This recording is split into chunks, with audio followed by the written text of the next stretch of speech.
City of Stevens Point Finance Committee meeting, recorded July 14, 2025. We'll call the meeting of the Finance Committee to order. Marcy, could you take roll, please? Christensen. Here. Morrow. Here. Shuda. Here. Keemer. Here. Broderick. Here. Okay, we have our quorum. We have a presentation first to begin our meeting, a presentation of the fiscal year 2024 financial statement and audit results.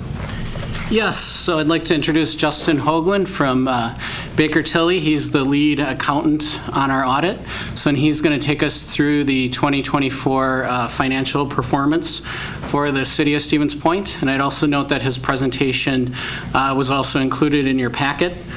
So hopefully you have it all available through that. I think he might share his screen as well, or not. I certainly can, yeah, if that's okay. Easier.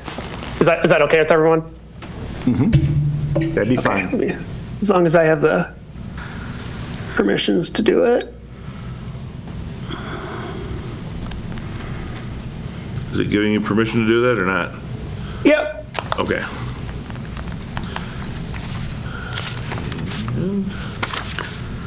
We're good. It's really small though. Hey, can everyone see that? Can you make it a little bigger? Yep. I'm actually going to start on a different document too. But okay.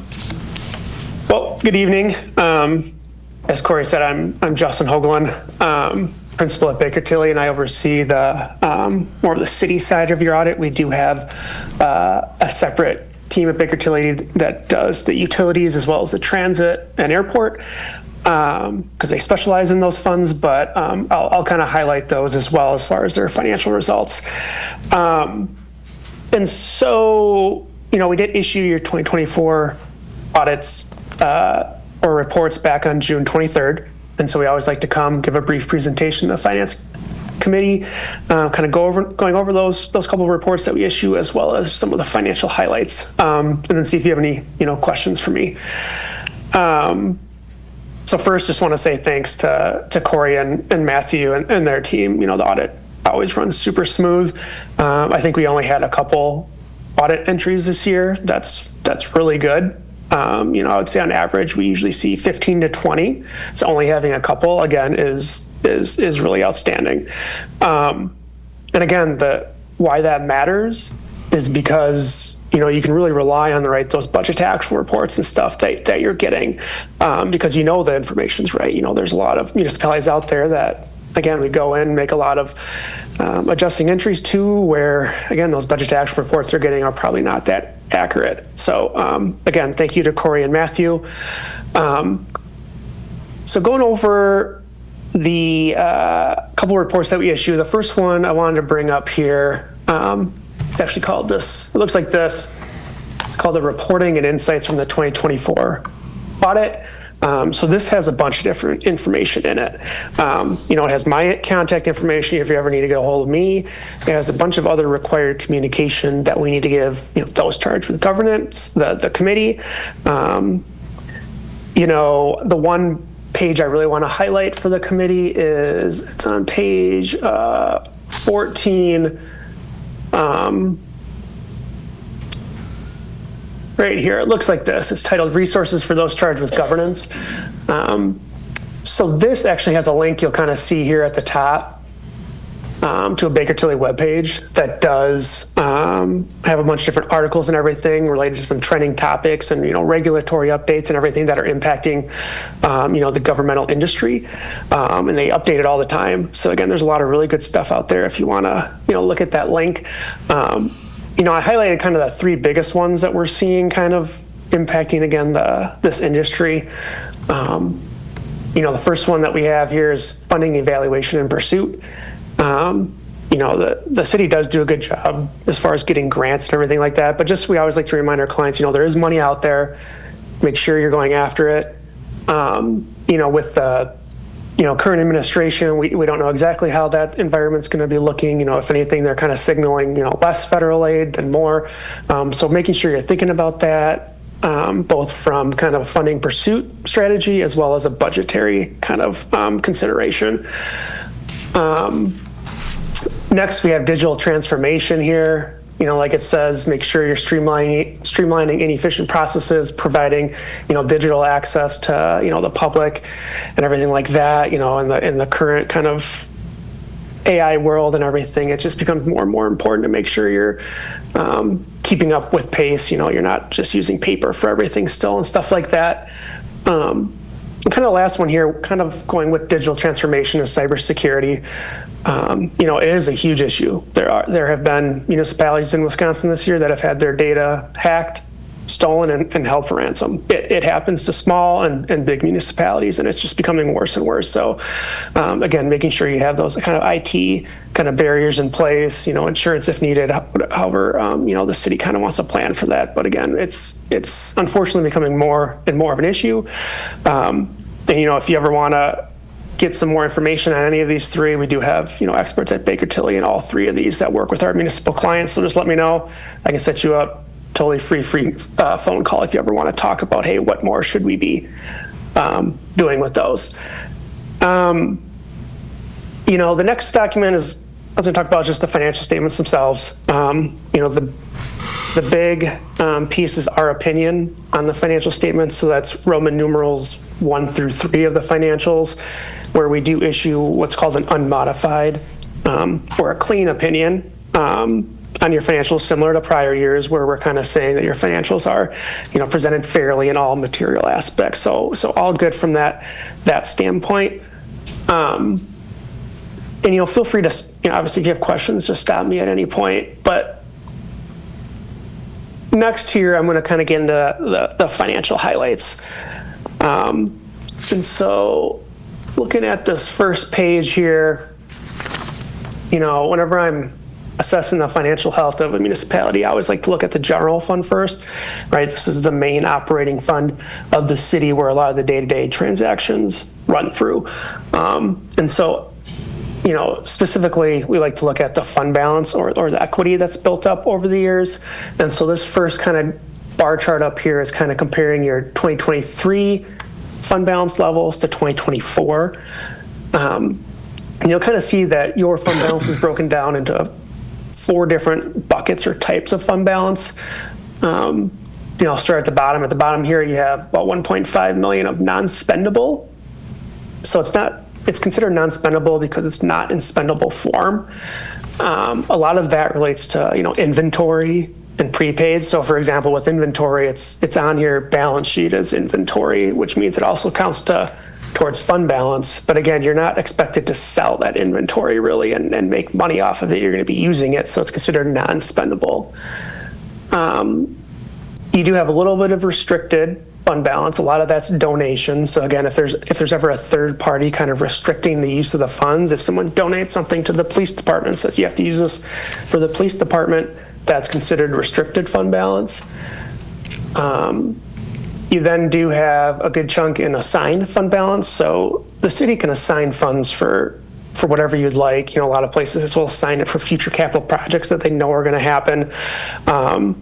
A big part of your assigned fund balance, if you ever are expecting to use up fund balance next year, so in 2025, we have to count that as assigned fund balance because we know you're expecting to use it, essentially, if you're budgeting for a loss next year. So a piece of that 1.7 is that. There's also some amounts assigned for the landfill, as well as some various other items. If you ever wanted to see, a detail of what makes up these buckets, it is on page 52 of the financial statements. But then the biggest piece, right, is kind of what's left over. This is your unassigned fund balance. It doesn't have any restrictions or commitments to it, and can be used at the discretion of the city. So below that, we just have your summarized income statement.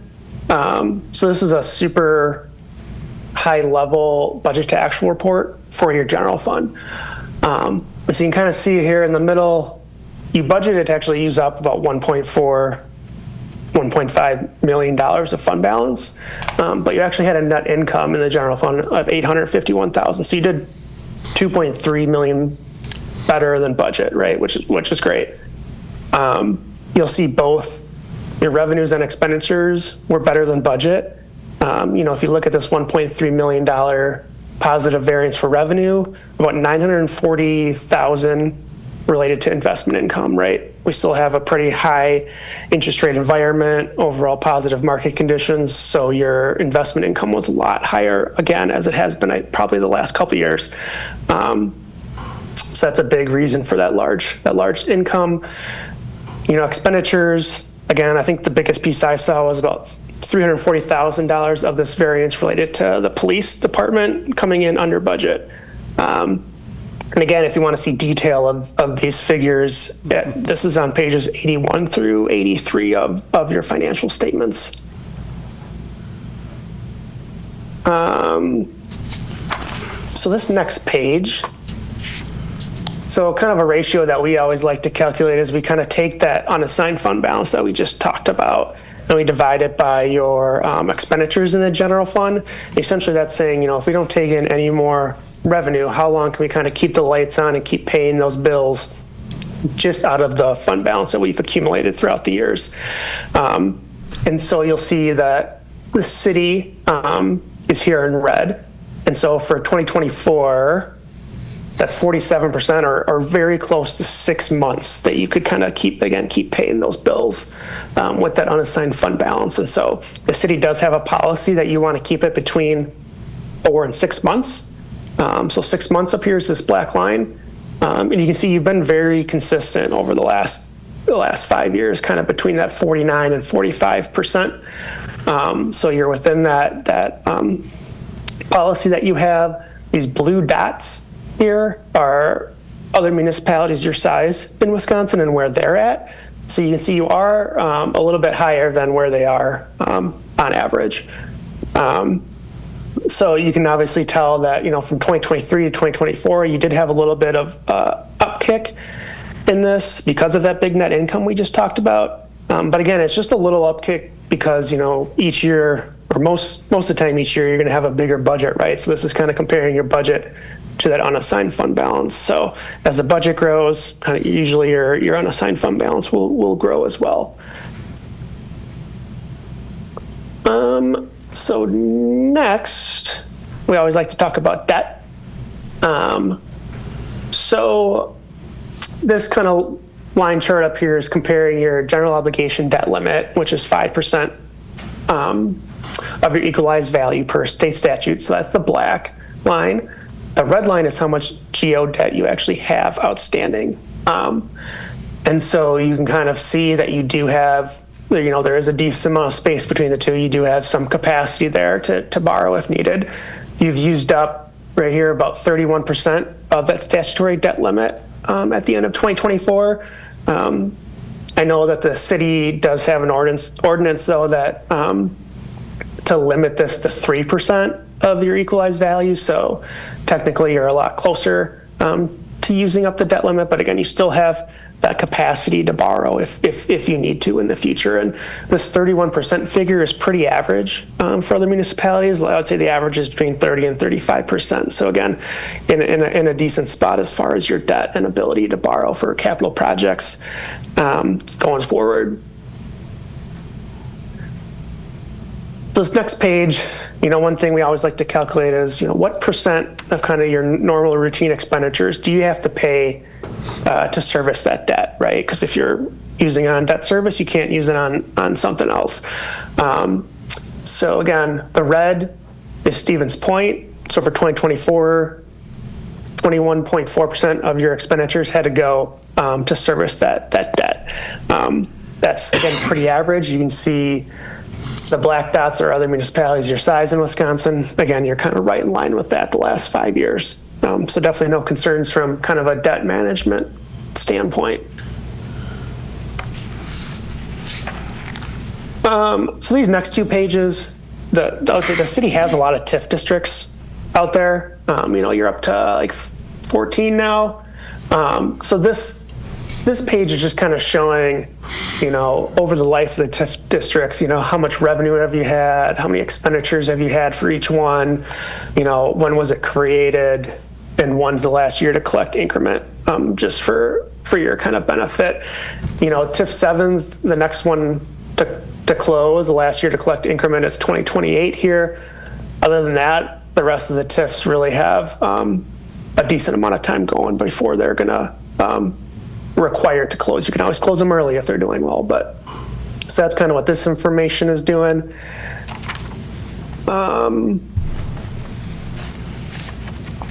So next, kind of going to jump into more of the utility results.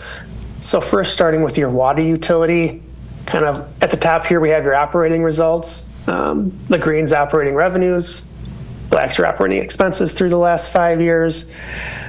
You can see you do have positive operational results over the last 5 years, with revenues being bigger than the expenses. We always like to calculate kind of how much of cash on hand do you have down here. So you'll see you have almost 9 months of cash on hand in the water utility. We usually like to see at least 2 to 3 months, and you have 9. So again, you are in a healthy cash position. This debt coverage, so you do have a debt coverage requirement per some of the debt that you have outstanding in the water utility, that essentially there's a way to calculate to make sure that the people holding your debt want to make sure that you're having 1.1 times the next debt service payment and income coming in, so you're able to pay off the next debt service. So there's a way to kind of calculate if you're meeting that debt coverage requirement that's in your financials. And you can see the requirement's 1.1, you're at 2.56. So again, you're easily kind of covering that debt coverage amount as well. And the last part on this page is this investment in capital. So these utility funds are, very capital intensive funds, right? With all the pipes, the meters, everything like that. We always like to kind of look and see, okay, of all that capital assets that you have in this fund, how much still has debt connected to it, and how much is equity or doesn't have debt connected to it. And so you'll see that the equity amount is 78%, debt is 22% in the water utility. And so we usually like to see at least 50% equity on average. And so again, you're well above that. So next is the sewer utility. Again, similar to water utility, positive operational results with operating revenues exceeding operating expenses. Months of cash on hand, 7.65, kind of a well above the minimum. You met the debt coverage ratio, although not by a significant amount, but you've met it the last 5 years. And then the investment in capital, again, at 60% equity. So again, kind of over that 50% kind of industry standard that we like to see. Next is your stormwater utility. Again, operating revenues greater than operating expenses, which is good to see. You will see a pretty big drop in the months of cash on hand. So this is again getting kind of close to that 3 month minimum that we like to see as far as cash on hand in the storm water utility. You also aren't super far above that debt coverage amount of 1.1 in this fund. So kind of those two things mixed together. A lot of times when you start getting again close to that 3 months of cash on hand and close to your debt coverage, we always like to recommend, hey, at least looking at rates and, hey, do we have the right rates in place? Do we need to increase rates? So it's something definitely to consider for the stormwater fund. Again, equity in a good spot, 69%. Equity in your capital assets. Moving on to the airport.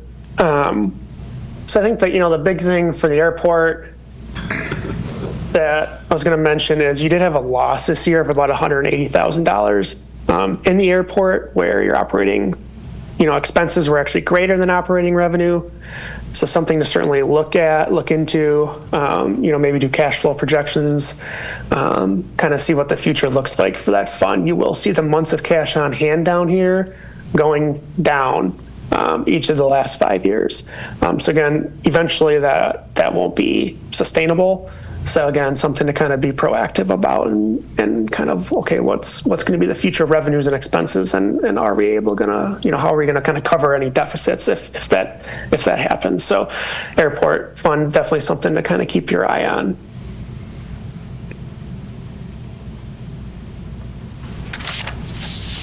Next is the transit.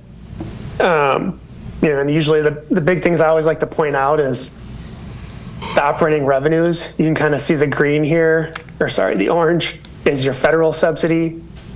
The gray is your state subsidy. So about 54% of the revenues in this fund are from state and federal sources. Looking at your expenses, again, the biggest one is salaries and benefits, about 77%. That's pretty consistent with what we see. Usually we see, 70, 75% of this fund is salaries and benefits, which did go up 6% from the last year. I think there was an increase in the wages in that fund with the new labor contract in 2024. So that would have resulted in this increase. And you can see for the current year, there was a $192,000 loss in this fund. So again, something to just watch, be mindful of, having a loss once in a while. There could easily be a reason for it, buying a new bus or whatever, one-time kind of thing. But if it's a consistent loss after loss, again, that will not be sustainable. So something, again, to keep your eye on. And then lastly is the fiber fund. Again, I think this is like the fourth year of kind of full operations in this fund. Plenty of months of cash on hand, and there is no debt in this fund, so that's good. Those are the main items I wanted to go over. Are there any questions for me? Justin, this is Mayor Wiesa. Just to kind of recap, you mentioned we have a lot of TIFs. There has been some rumblings that TIFs are putting an undue burden on the city, and we're in a little bit further than we should be. And from your perspective, how are we sitting compared to other municipalities? And are we? I mean, it sounds like we're in pretty decent shape, but I want to reiterate that one more time. From an overall standpoint, or from a TIF? Both, actually. Yeah, overall, from a lot of the metrics that we look at, the city's doing perfectly fine. Mm-hmm. The general fund's in a very good position. Again, there are a couple funds that you want to kind of watch out for. The airport fund and the stormwater maybe are more of the ones just to kind of keep an eye on. But again, overall, the city is in good financial health. As far as TIF districts, it's really hard to tell. You do have a lot of activity, a lot going on. One thing that I always recommend, and I don't, maybe Corey would be able to answer this, if the city is ever, if you have concerns about any of the TIFs, you could always have kind of a cash flow analysis done, kind of looking out, hey, now that these TIFs have been going for a while, let's see what we're projected to take in for, tax increment, what projects do we still have to pay for, and making sure, you're not going to end a TIF's life in the red, right? Because if that happens, then the general fund's going to have to kind of fill that hole, which is rare, but it does happen. There's ways to extend the life of TIFs and stuff like that if needed. But again, if there's any concern with the TIFs, having kind of a financial management plan kind of put in place as far as the remaining life of the TIF would be something I would definitely recommend. Thank you. Those are good questions. Any other questions from the committees? Any questions from the public? Corey, you want to make any comments?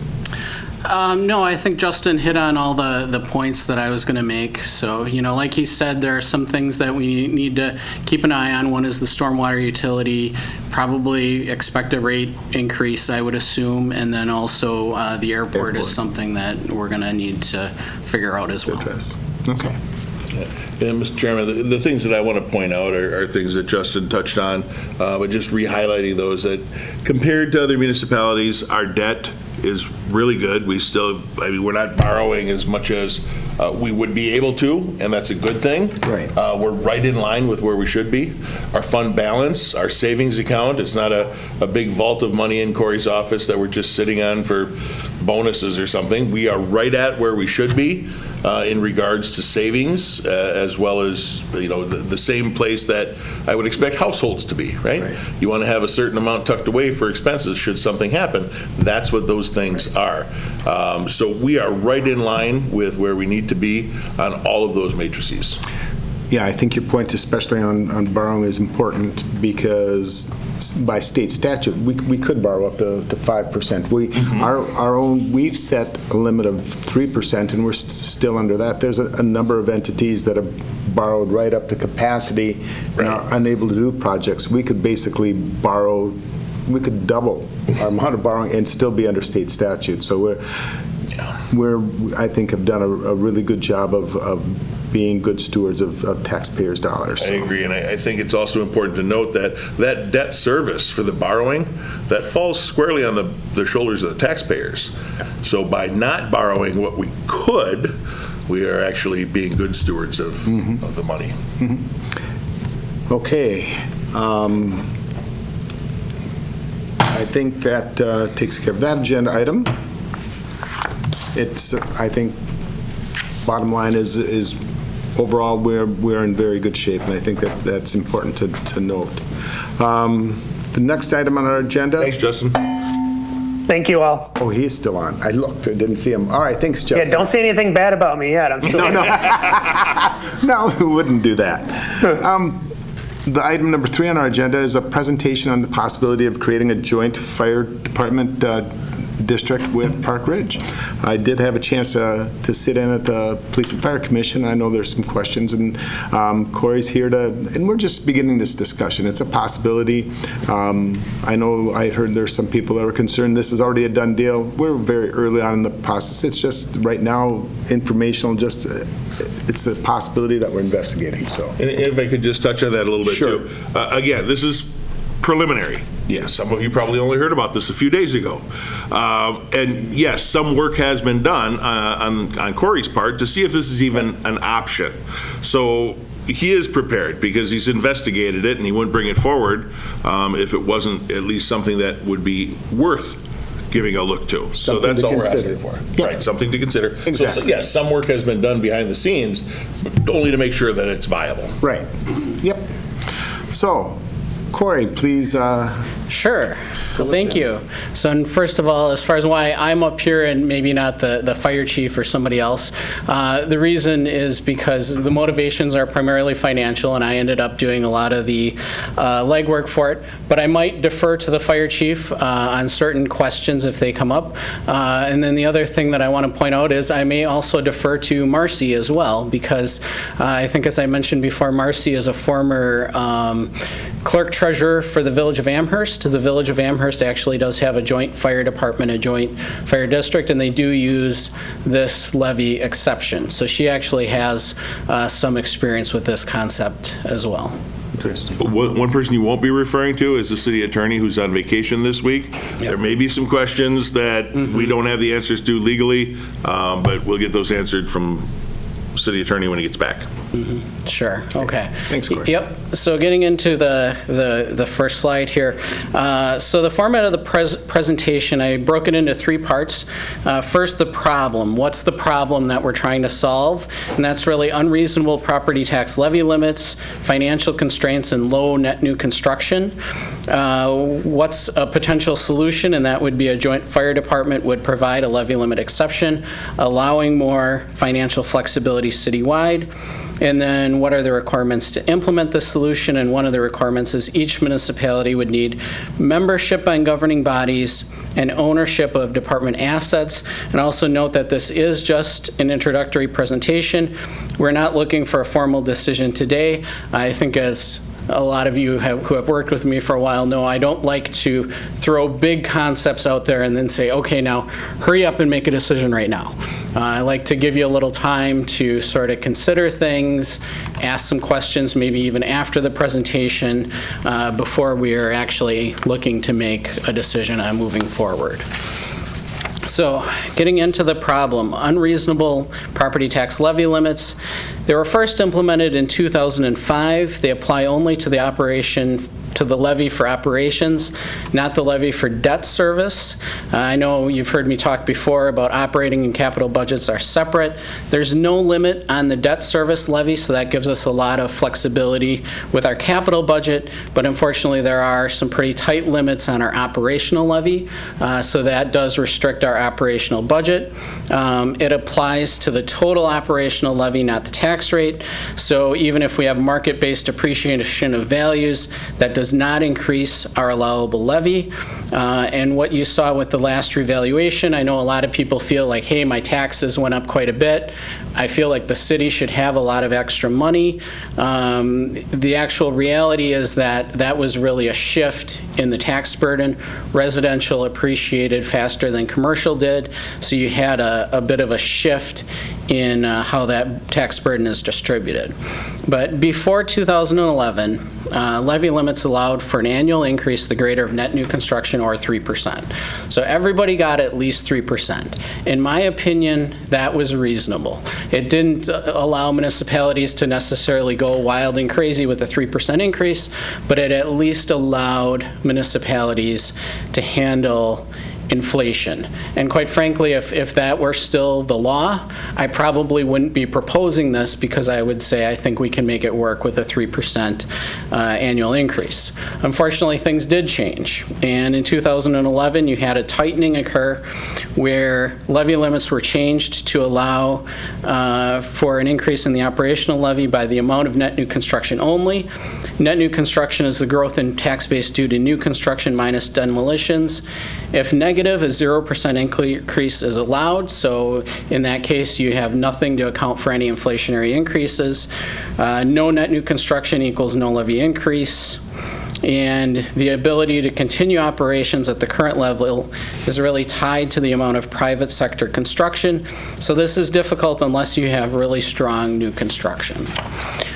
So going into a summary of the levy limits from 2020 to 2026, you can see, in 2020 we had a net new construction number of 3.99. That was really good. We were able to add personnel and add staff. Other years have been a little bit lower, but overall we've done pretty well with net new construction. And then in 2024 and 2025, as you'll remember, we got the shared revenue increase in 2024, so we didn't take the net new construction levy limit increase for that year. We rolled it over to 2025 so that we basically combined 2 years that were a little bit lower into one good year for the 2025 budget.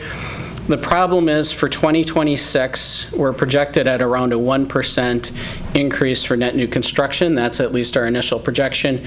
We don't get the final number on that until August 1st. And this is a problem that we're expecting to continue, that we're looking at lower net new construction numbers going into the future. If I could, just pointing out, Corey, you mentioned in 2020, because we had a record-setting year for net new construction, you used the phrase, we were able to add positions. We really weren't adding positions. We were reestablishing positions that had previously been cut because of those budget restrictions. And to touch on the projected increases going forward, I think COVID was kind of a turning point for a lot of people. We are seeing businesses now offering that work from home option. So the days, I think, of the $40 and $50 million world headquarters are in the rearview mirror.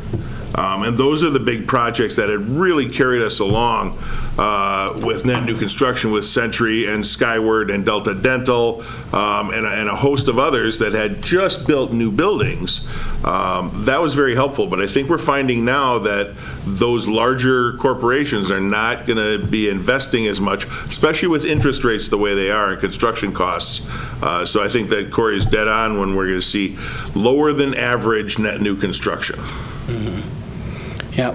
So the problem is net new construction is decreasing. Like I said, it's projected around 1% for the 2026 budget, which does not match cost increases. It does not match, changes in inflation and the consumer price index. And as of right now, we don't really have significant major projects in the pipeline to turn this around. Also, building permit revenues are trending down a little bit from last year, so that's kind of an early indicator of continued weakness in new construction. We do have some potential projects for 2026. I did talk to Director Kivala a little bit about that, but that would still leave us around a number of about 1.5% for net new construction if those things do come to fruition, which still isn't enough. So will the new subdivision help? I know, a lot of people think about property taxes and they think about houses because that's, what all of us pay property taxes on. The answer is it'll help, but not nearly enough.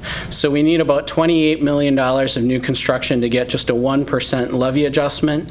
We need $85 million of new construction to get a 3% levy adjustment, which would be more in line with inflation.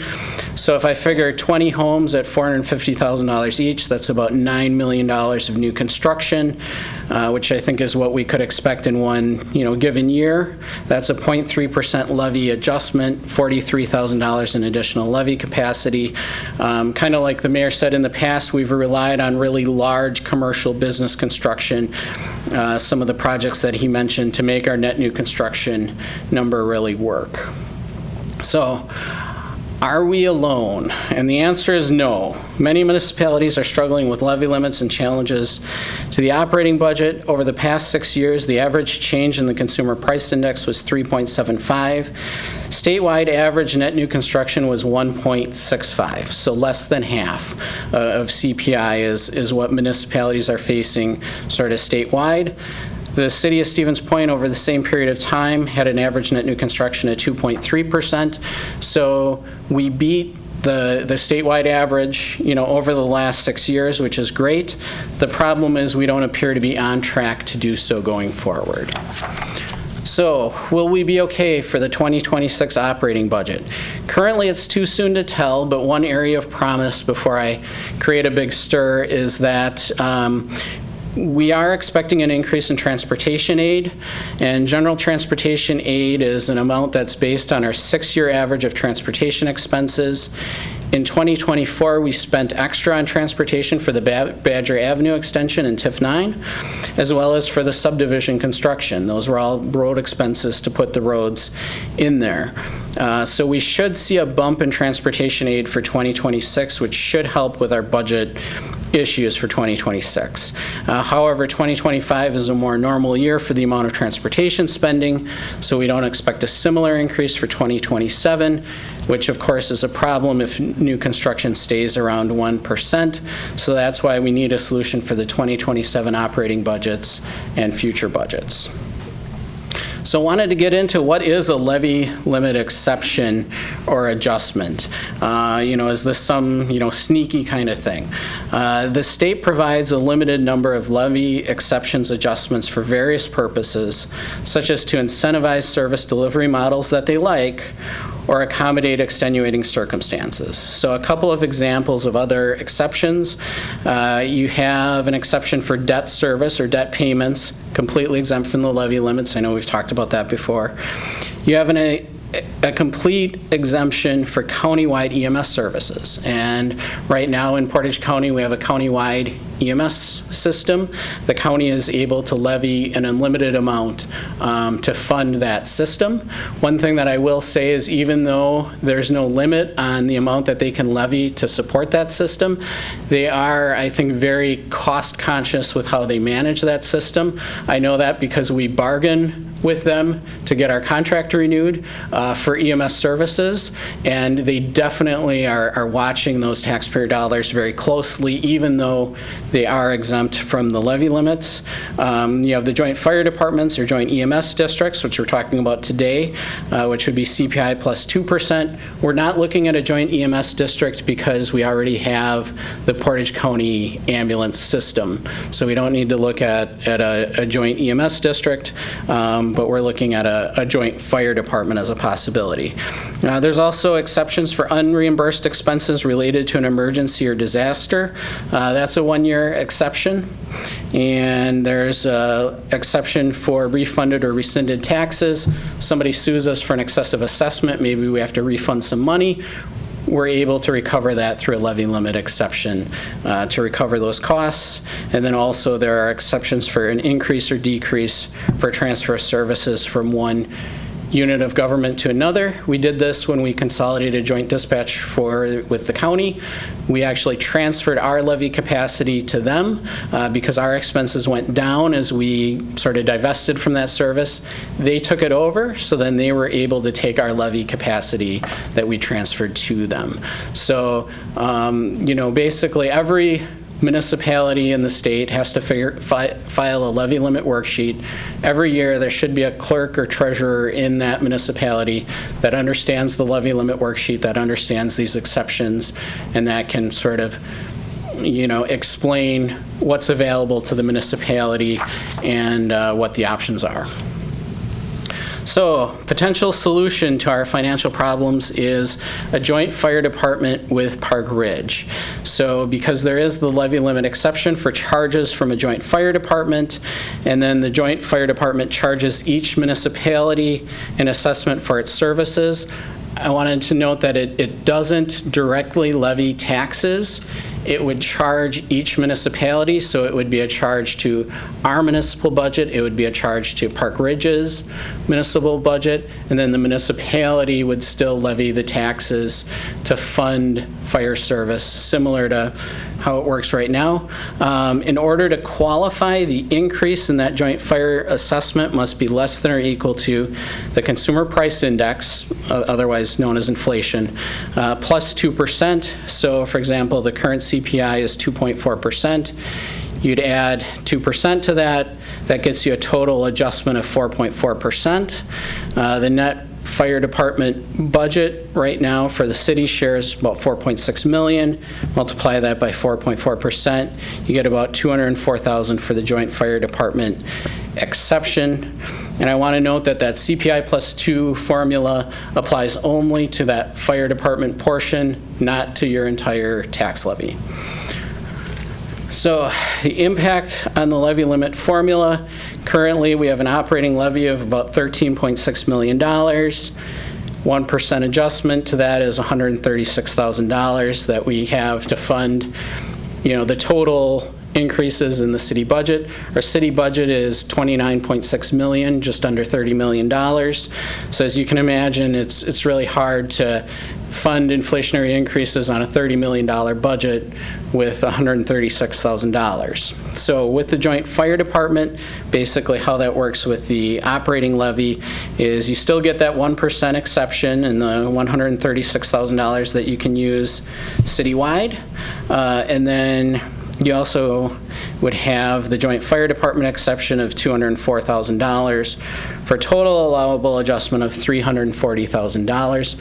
One thing that I do want to stress is that $204,000 for the joint fire department exception has to be used for the fire department, and we would actually create a special fund for them so that that money stays with the fire department and is used for fire services.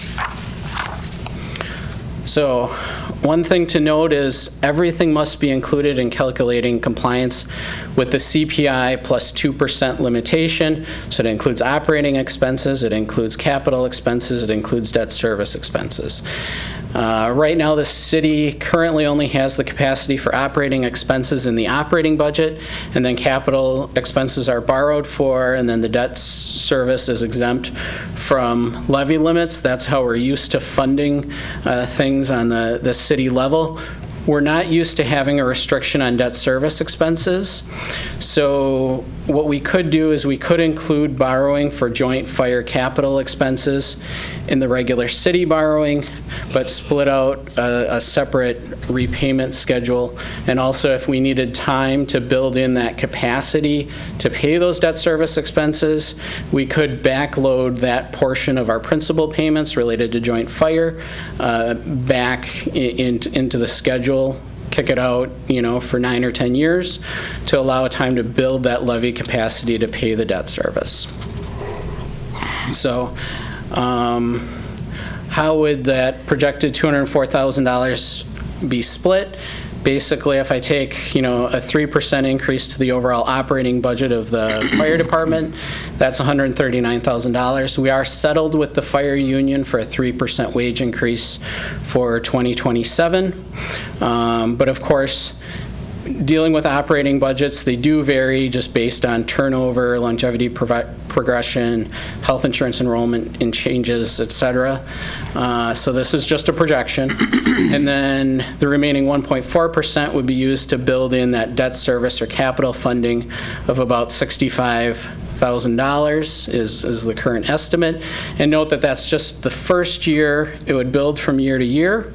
And note that this is all projected, but CPI plus 2% is a general errors formula over the long term. We may have some good years, some bad years, but should come out well over time. And also note that if we aren't able to stay within the CPI plus 2% limitation, the result is no levy limit exception, which is exactly what we have right now. So is $65,000 a year enough to cover debt service and capital? And I know that this is a concern, especially projecting out, what the capital expenses might be of the fire department over the next 10 years. From 2027 to 2036, that amount would grow from $65,000 to $650,000 under this projection. The projected cumulative total would be about $3.5 million in 2036. And one of the things that I wanted to note is that worst case scenario, let's say, we just can't stay within that amount because the cost of buying fire trucks goes up, or because we want to build a new fire station and it's going to be really expensive, or whatever that happens to be. We can certainly go above the CPI plus 2%, for a capital purchase. The issue is then you lose the levy limit exception for that year.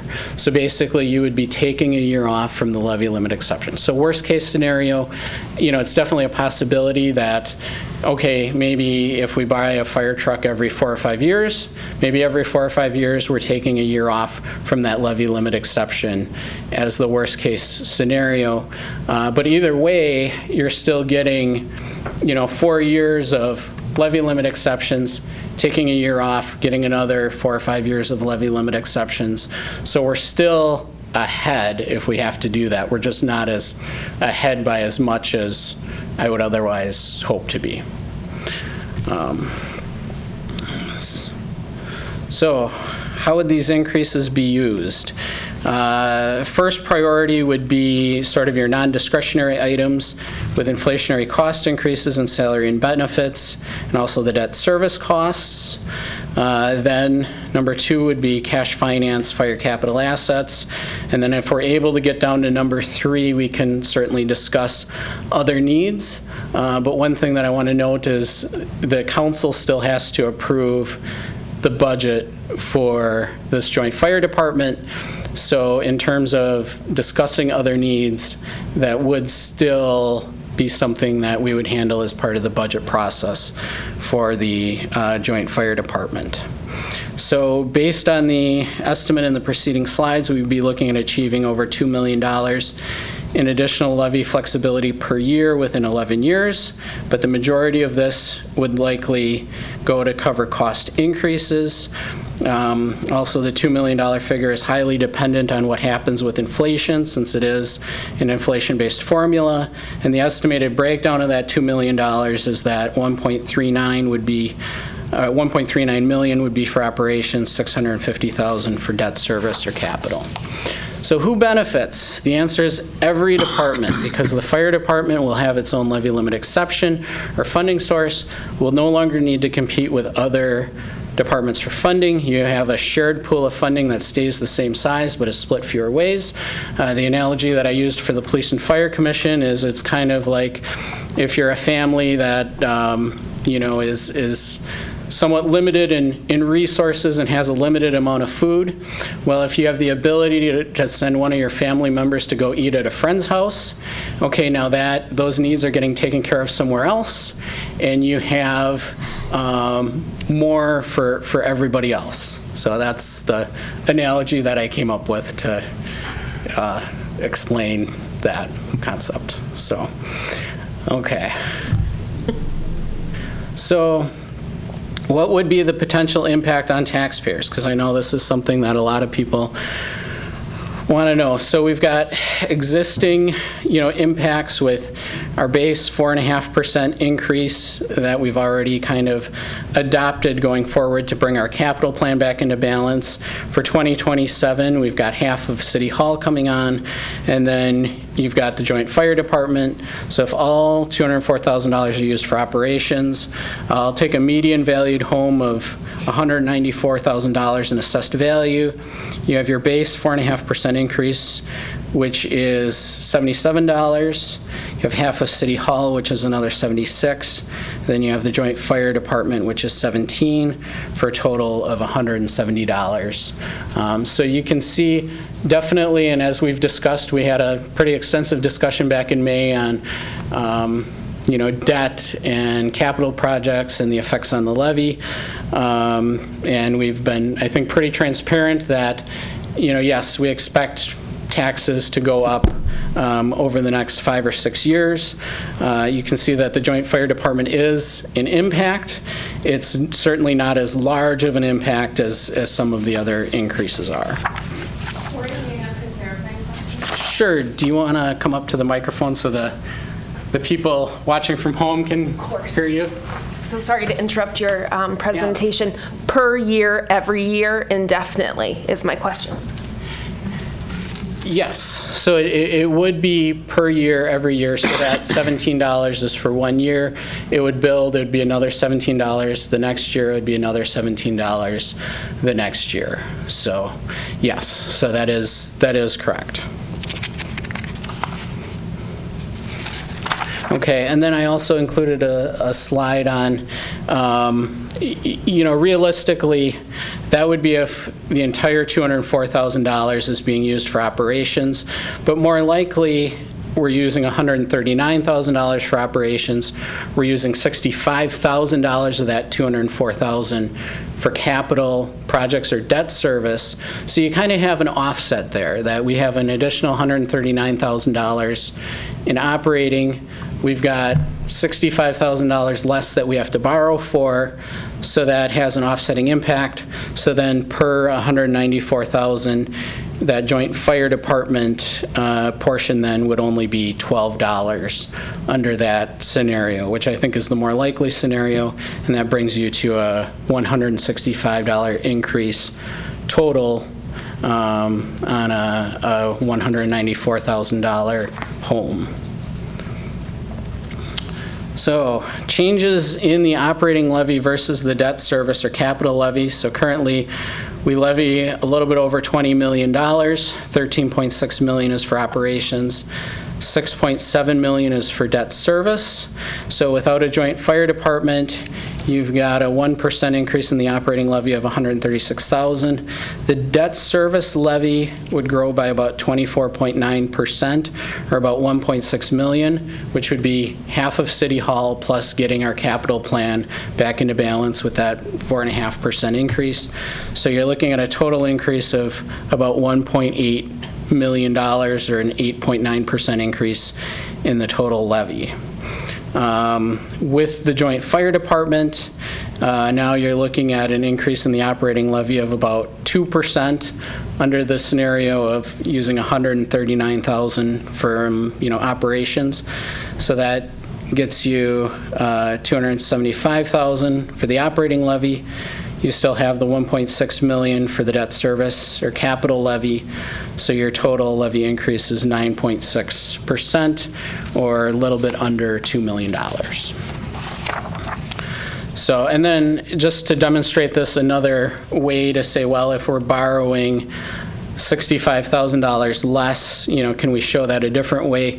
Technically, with the operating levy, you'd have a 2.5% increase in the operating levy, but keep in mind that really 2% of that is for operations. That half percentage point is to finance the joint fire capital or debt service. So you'd have a debt service levy that would go down by about $65,000 because you're not borrowing as much, you're cash financing that, or you're paying that through the operating budget of the joint fire department. You're still looking at a total levy increase of about 9.6% versus the 8.9. So operating budget expenditures, some people like to see this graph to just show sort of what we actually spend our money on. You can see right now, fire is about 17% of our total operating budget, EMS is about 8%, and then police is 23%. So we spend about 48% of our operating budget on public safety. And then to demonstrate this graph, another way, just because the other one included EMS, which is county funded. So you say, what am I actually paying for with city property tax dollars?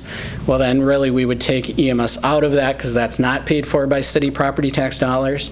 So with that, then fire is 18% of the operating budget that's levy funded. So other potential solutions, was asked to include some information about this as far as what are our other options if we don't want to do this? What else could we possibly do? I know I've already mentioned to this group a vehicle registration fee, also known as a wheel tax. That would be a fee that goes on the registration for vehicles that have an address in the city. We could certainly look at other fees and charges. I would say it's unclear at this point how much that might generate, but it certainly is something that we can look into. We can look at a levy limit referendum to maintain services. I call this a keep the lights on referendum. November 2024, we had 2 of these in Wisconsin. One of them was the city of Madison. That one did pass. We also had the city of Baraboo. That one failed, and it failed by 2-1. And I kind of followed their process as far as what happened then after that failed. And basically the council was put in a very difficult position at that point as far as what are you going to get rid of. First, they decided they're going to get rid of the city pool. And then the room became filled with people who were upset, and the local swim team came out, and everybody said, no, you can't possibly close the city pool. So then they said, okay, let's get rid of the shared ride taxi service, which is basically the transit system for smaller communities that aren't big enough for a fixed route transit system. And then the next meeting, the room was filled again with all of the people who are elderly, disabled, have no other way to get around other than their shared ride taxi service. Finally, what happened, there was such a commotion in the community that a local charity stepped up and said, we're going to give you a check for, basically to keep this in operation for another year because we think this is important for our community. And all right, City of Baraboo, you have a year to figure this out, how you're going to fund this service. So I'm very interested to see how they approach the next budget and what ends up happening over there. But I wanted to bring up that point because I think sometimes people question, why I'm looking for new revenue sources or why I'm looking several budgets into the future to say, hey, are we going to be able to balance this budget or not? And the reason is because I see some of the things that have happened in other communities when services are threatened, and I honestly, I don't want that to happen to our community. I think that the services that the city provides are services that people value. So other options. We could lobby the state for more money. I would caution against placing all of our eggs in this basket because it's pretty unsure what the state is going to do, but it is an option, and certainly I'm all for asking the state for more money.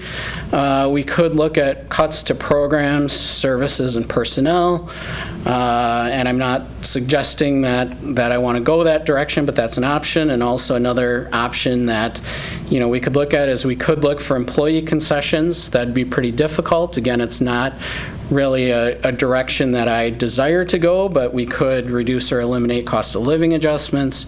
We could make adjustments to the health plan, either the coverage of the health plan or the contribution percentages that the employees make. And I'd also note that we may need multiple solutions to get us through the next 10 years. So that's why I'd be a little bit hesitant to say, well, let's just do a vehicle registration fee instead, because quite honestly, I think we might need a combination. We might need to do both a joint fire department and then at some point in the future, potentially look at a municipal vehicle registration fee as well, depending on future budgets and how tight things get.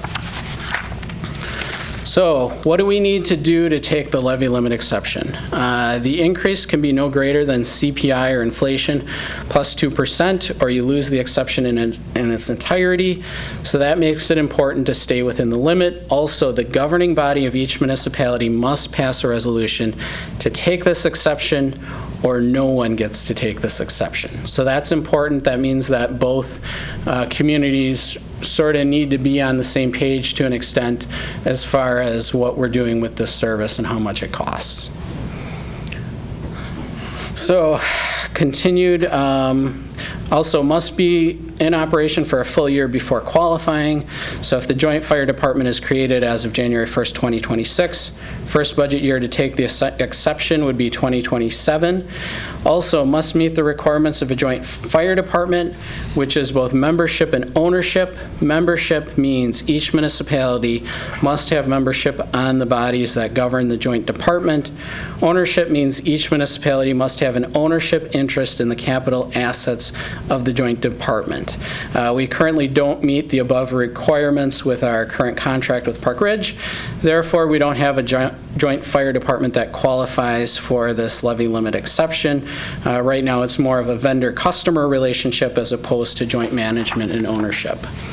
So getting into membership on the Police and Fire Commission, we would have to split the Police and Fire Commission in two. We would have a Police Commission, which would stay roughly the same, other than it would be for police only, and then a Joint Fire Commission with at least one member from Park Ridge.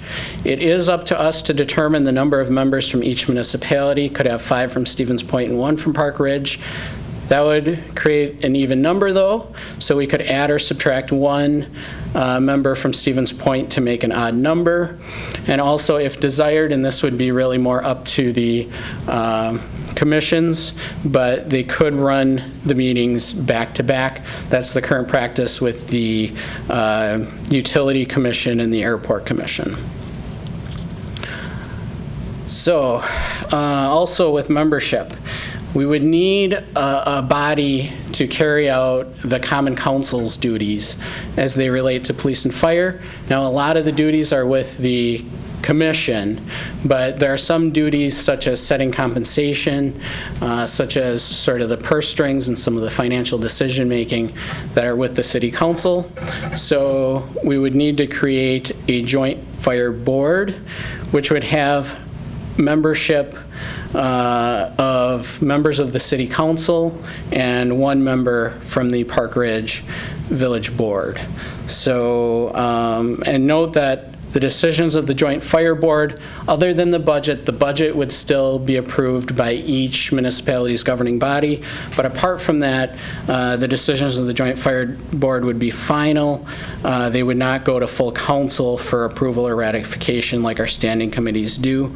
And also, you know, you could keep that appointment process open-ended, or you could list specific positions such as the chair of finance, the chair of personnel, et cetera, as far as who we would want on the Joint Fire Board. So I know it might feel like the council is giving up some authority here, but keep in mind that it will be council members that are on that Joint Fire Board to discharge those duties. So statutory provisions, and I hope I don't get too boring on the statutes here, but basically the major police and fire provisions are covered in Wisconsin Statutes 6213 1 to 12. Joint fire departments are mainly covered in Chapter 61, which is a little bit unusual because that's the chapter that relates to villages, but Statute 6213 does reference Chapter 61 for the provision of joint fire departments, so it all does work out and make sense. So it would apply, and basically one of the things that it says is any board or joint board created under this section, subject to the provisions of 6213 2 to 12. So basically, you have just 6213 sub 1 that's going away. So if we go to the next slide, we can see what's going away, which is basically saying that each city shall have a board of police and fire commissioners consisting of 5 citizens, 3 of whom shall constitute a quorum.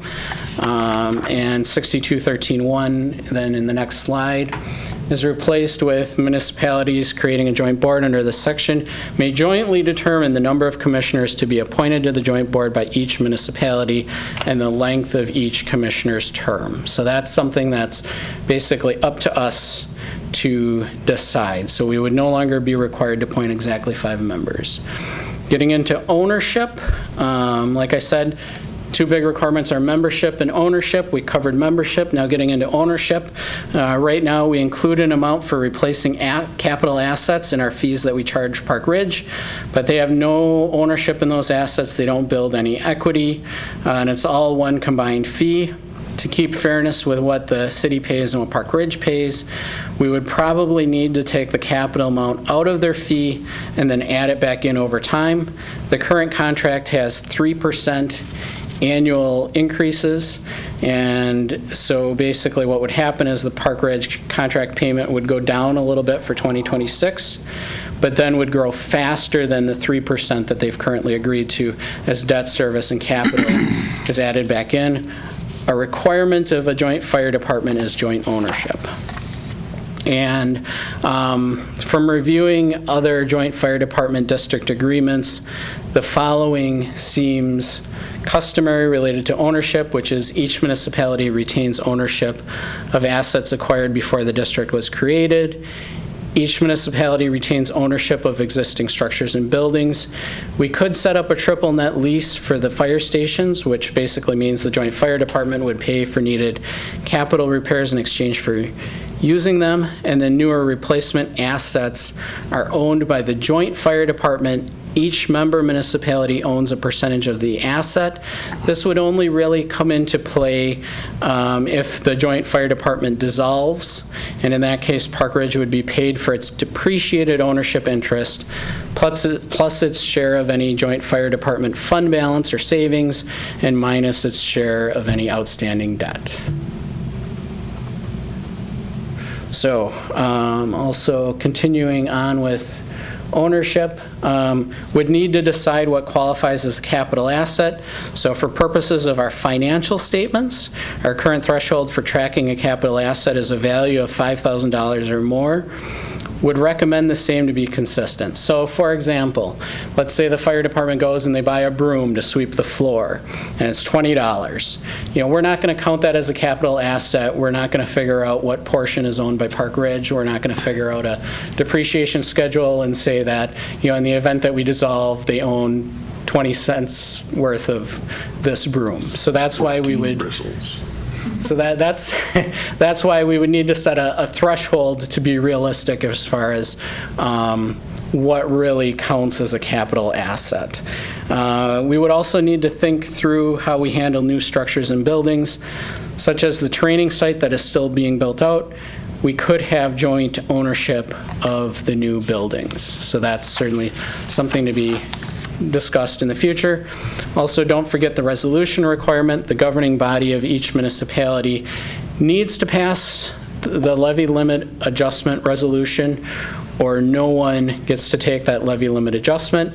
So either everyone passes it or nobody gets it.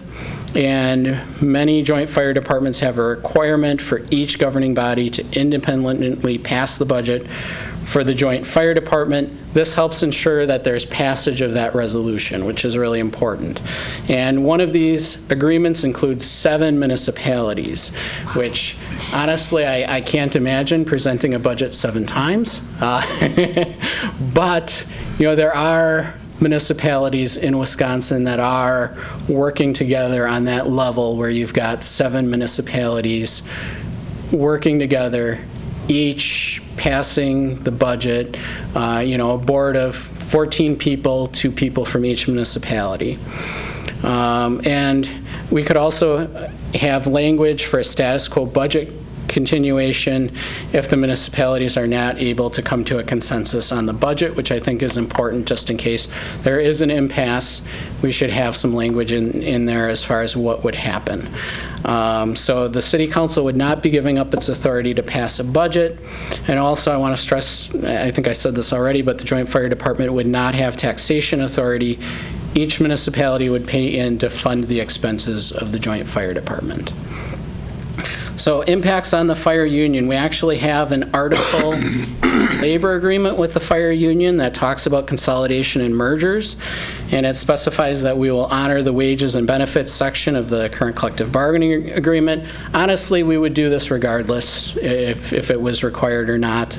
We do have an agreement with them through 2027, and it also says the city will remain open to discussing the concerns of Local 484 as the process unfolds. And absolutely, this is, like we've talked about, just the initial presentation, but certainly we would be willing to discuss with the union any concerns that they have. One of the biggest tangible changes for them is that, it would now be a joint fire commission, which handles, decisions on hiring, promotions, discipline, and terminations, that would now have a member from Park Ridge on it. So that's a slight impact to them in terms of the membership of that commission changes a little bit, and that commission definitely has an impact on those members of the local union, but again, I think a pretty minimal impact to add a member from Park Ridge. And overall progression of fire intergovernmental cooperation, basically at its very basic level, you might have single departments which are just on their own, doing their own thing. Then we've got the mutual aid box alarm system, also known as MABUS, where if you get into a big fire, you can call in other departments for help. Then locally, we have our metro fire agreements with Plover and Whiting and the town of Hull, where there's an automatic mutual response to structure fires. Then we have contracted services, which we've started to kind of dip our toe in that water with providing services to Park Ridge. And then a higher level than that is the joint fire departments or joint fire districts. Optional powers. So basically, optional powers is something that gives the Police and Fire Commission the authority to set rules for the operation and management of the fire department and the police department. Now, currently, one municipality has adopted optional powers and the other has not. Under state statutes, both municipalities need to adopt optional powers for it to apply, and it applies only if the electors in each municipality approve these powers by referendum. The current understanding is that since the joint department would be new, both municipalities would need to pass an optional powers referendum. Certainly this is something that it at least should be easier than asking for money, because we're just asking a question about how we want basically our governance to be structured for the fire department. But the challenge there, to be real frank and upfront, is going to be just getting that understanding from the public about what a police and fire commission is, what optional powers are. So there's definitely going to be a need for quite a bit of information if that goes to referendum. So what about consolidating into one municipality, the entire municipality, not just the fire department? I know that's something that we've been talked about. The projected city tax revenue from Park Ridge consolidating is about $737,000 if I look at their tax base. Projected levy flexibility of a joint fire department over 11 years, you're looking at a total of about $2 million, 1.39 in operational, $650,000 for debt service and capital. I still am very interested in consolidation long-term. I think it might still make sense, but I'm also thinking that if we can make the joint fire department work, it may be more of a long-term goal. And then also getting into staying realistic. So, because I don't want to kind of overpromise, that this is the best thing since sliced bread and that this is going to solve all of our problems. For the overall city budget, this is helping to avert financial problems as opposed to a windfall. For the fire department budget, a good portion of the flexibility would need to be used to cover inflationary increases in salary and benefits, as well as debt service and capital projects. Also, this is not a free-for-all. CPI plus 2% is still a restriction to follow, and each municipality still needs to approve the budget. And I know, certainly we've talked, the city council has set target maximums for tax levy increases, so that's something that obviously we would need to be conscious of as we work with the joint fire board made up of council members in terms of how we work through the budget for the joint department. And then also, I cannot predict the outcome of an optional powers referendum in Park Ridge or Stevens Point. So I want to be frank about that. I have a question. Oh, yeah. Yeah. Has when you've talked to when you've talked to the village president at Park Ridge, what were they open to this? Yes. So basically, because it seemed like it would be it would cost them a lot more money. So I had a brief conversation with the president of Park Ridge. He said that, basically, I've looked at the levy limit worksheet and I was wondering what it would take to basically take that exception as well so that they don't have to come up with it in terms of, their overall levy limit flexibility. So my initial conversation with him was that they're at least open to exploring it, but I should note that I have not presented this to the Park Ridge Village Board yet. So, we're still really in the, early stages. And there's just, a big change like this, there's a lot of stakeholders, in terms of the Police and Fire Commission, the City Council, and so forth. Have you gotten any calls from anyone in Park Ridge since this has kind of come to the forefront? I have not, no. So. Okay. So, items we will need to decide. We will need to decide if we want to pursue this option. Note this does help with significant financial challenges. We'll need to decide number of members on the Joint Fire Commission and the length of the terms. Number of members and composition of the Joint Fire Board, which again, the Joint Fire Board would handle the responsibilities that the City Council currently does. And we'd also need to come up with a name for the joint department.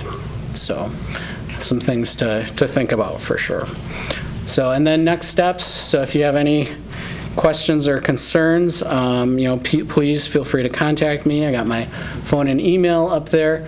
I'm asking for everyone to submit questions or concerns by Monday, August 11th.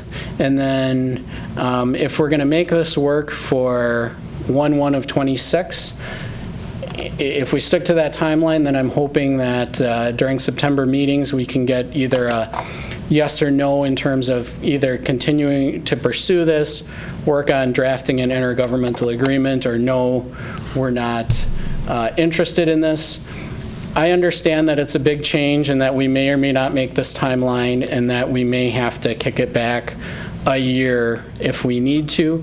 The thing is, if we miss the January 1st, 2026 deadline, let's say we get it implemented February 1st of 2026, well, then our first year of levy flexibility isn't 27, it's 2028. So I just want to make sure that people understand that that's kind of how the timeline would work. I would like to follow up. I think I think your presentation was very good and very thorough as well. But we don't know how far we should really pursue this if Park Ridge is like, if they're even open to this or not. I think once you present that to them, you'll have a pretty good idea if they're even willing to even go with this, because I think it'd be a waste of time to keep trying to pursue this if Park Ridge is not really even want to go with it. So it'd just be a waste of time. Yeah, and that is the next sort of item on the agenda. I've done the presentation of the Police and Fire Commission. Now I'm presenting to Finance.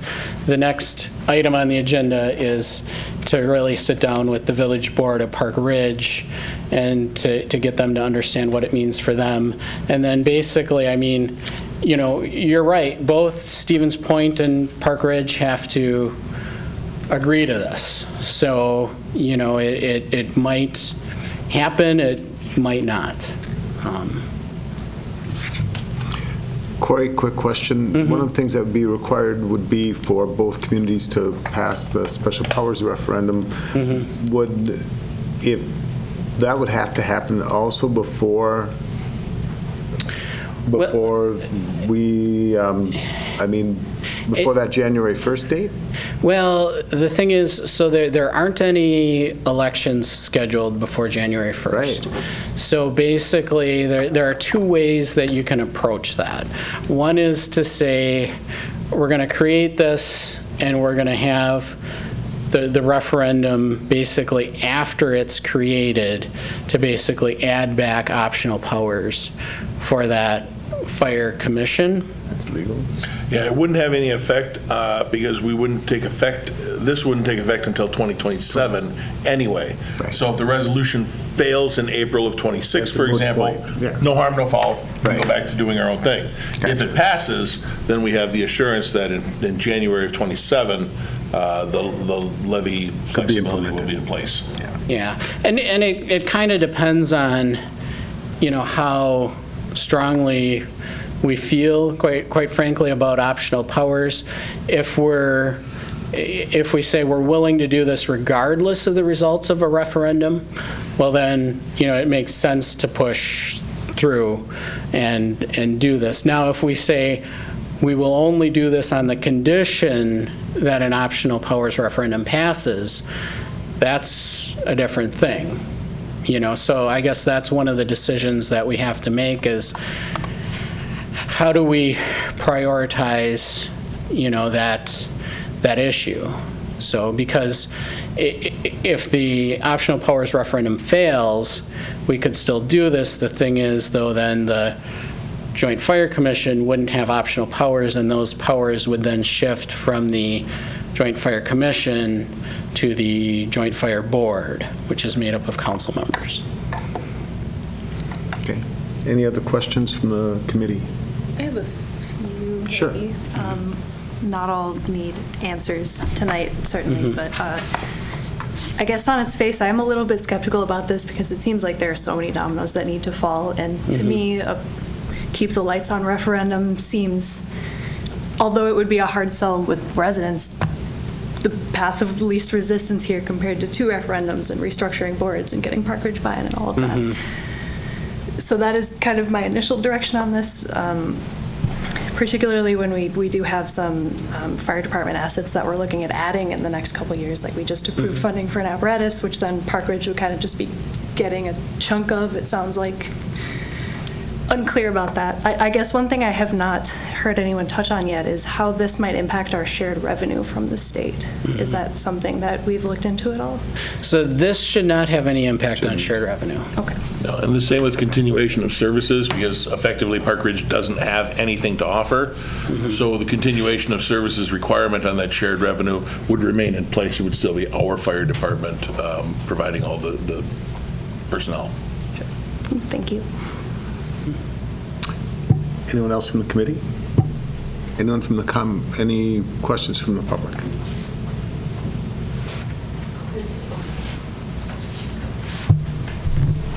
Can you hear me? It's 10 minutes. All right, wonderful. Oh, sorry. There we go. This should work. One thing I just wanted to bring up is that I've had some residents from District 6 reach out saying that they feel as though the city is subsidizing Park Ridge, and this would only continue that subsidization. And I don't think they got the full picture about how that would allow us to free up some more capital for other departments. Just wanted to share that perception that's out there as of right now. Okay, thank you, Dale. Jackie Guthrie, Alder, District 2. I want to echo gratitude for a really comprehensive presentation. I especially appreciate all the concepts that are on the table and the foresight, right? Making these plans now is really important as we look ahead. I would love to see a similar presentation, but from our community development office on how we incentivize construction. I appreciate the mayor's comments about the days of $40 and $50 million national or international headquarters maybe being something of the past, but the whole Ezra Klein abundance theory that's all over the news right now, I think there's a lot of opportunity to incentivize growth, and there's a lot of demand, and I'd love to see that being one of our multiple solutions approach as we look ahead. The only other comment I have is I'd love to see more conversation about our prices for services. They don't seem to me to be rising with the cost of doing that service. So whether you're a Plover resident and getting married on the river, or you are getting a plumbing inspection, or any of the other services that the city provides, it's not my sense, from my limited time on the board, it's not my sense that those prices are keeping up with the cost of providing that service, which is essentially making all of our property tax payers subsidize a lot of those services that individual members of our community, not just Stevens Point residents, but all of our community are often benefiting from. So I'd also love to see more information about making sure that those services are in line with just the cost of providing them as we look at perhaps yet another property tax increase for our residents. I yield. I would just like to note that our 60-year average for net new construction was considerably above our peers. I mean, we've done a pretty good job. I think what's coming up isn't necessarily indicative of the fact that we're not being aggressive in incentivizing or creating new. I just think we're looking at a pretty stagnant point in the economy, just with the cost of construction costs and those types of things as well. Alder Kneebone. Mary Kneebone, District 7, Alder. Well, I say it every year around the budget time, but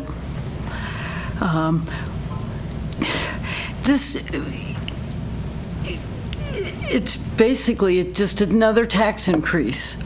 And we're just shifting it and making it look like this entity's doing this and the city's doing this. But in effect, my property taxes are going to go up anywhere from the 1% levy that the city would have, and then a 2 or 3% levy from this other entity. We're getting to the point where we're going to be taxing people out of their houses. We're going to be taxing people out of affordable rent. We're going to be taxing new young couples trying to buy a house out of a home because they can't afford the tax rate. We'll have people like my backdoor neighbors about ready to move now because of the taxes.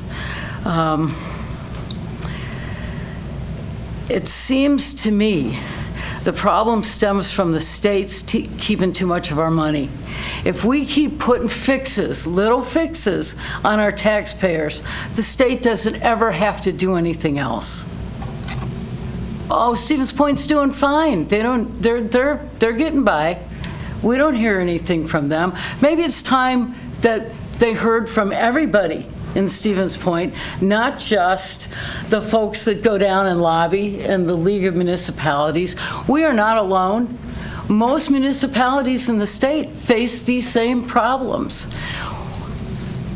How do you keep taxing people on fixed incomes, people on the margins with the jobs don't pay enough for them to pay all their bills?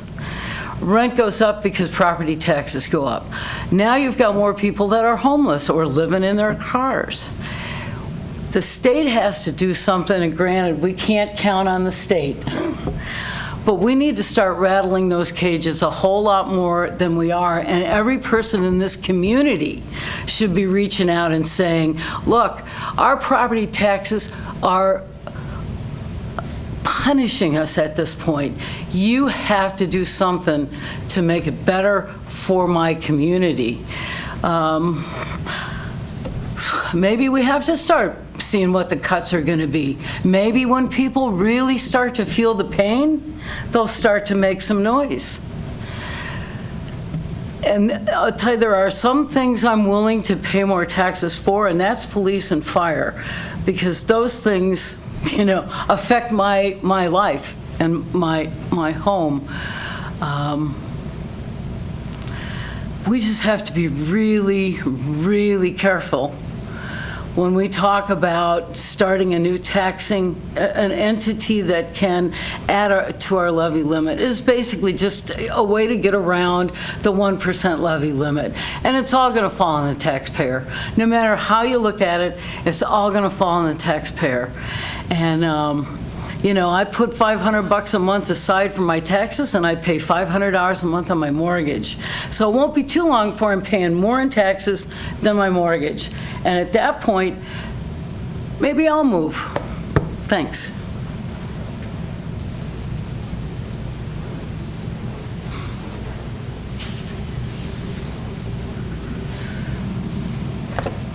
Bill Bushman. If we have to go through that process, 5516 Elmwood Avenue in Stevens Point. I stopped writing questions down because I figured this is just a discussion only, but I think there's plenty of unanswered questions. But first of all, yeah, I think you did a great job, Corey. Okay. Probably a little too complex for my tax levy mind. But I thought overall it was good. And I do echo your comments, Councilwoman Niebon.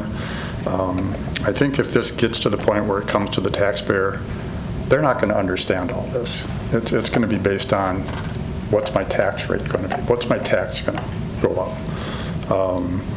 I don't know if this will ever go to referendum. I hope if it comes out of the Finance Committee, if it happens to go to the full board or commission, I'm hoping there's some good common sense decisions as part of that. I think Stevens Point loses on this. And first of all, I also echo your comments, Mary, about the fire department. I have no problem with supporting the fire department, the police department, anything regarding safety. I don't think this is the right approach. We went through the wheel tax a couple of years ago. We were short a couple $100,000. We ended up taking it out of surplus, if I'm not mistaken. Well, that's not a long-term solution. There has to be other ways to come up with this kind of money. And maybe it's thinking outside the box a little. I think when we were talking about road construction in next year's budget, didn't we go from $5 million to $3 million? I don't know if that's the right number. Maybe that's got to be cut down a little more. Maybe we've got to come up with it someplace else. And I know you're trying to get blood out of a turnip with our budget in many, many situations. But this approach, first of all, again, I've said, I don't think there's anything in it for Stevens Point. And then when I look at your commission structure, maybe 4 from Point and 2 from Park Ridge. How long is that going to last when we start adding on additional need for funds?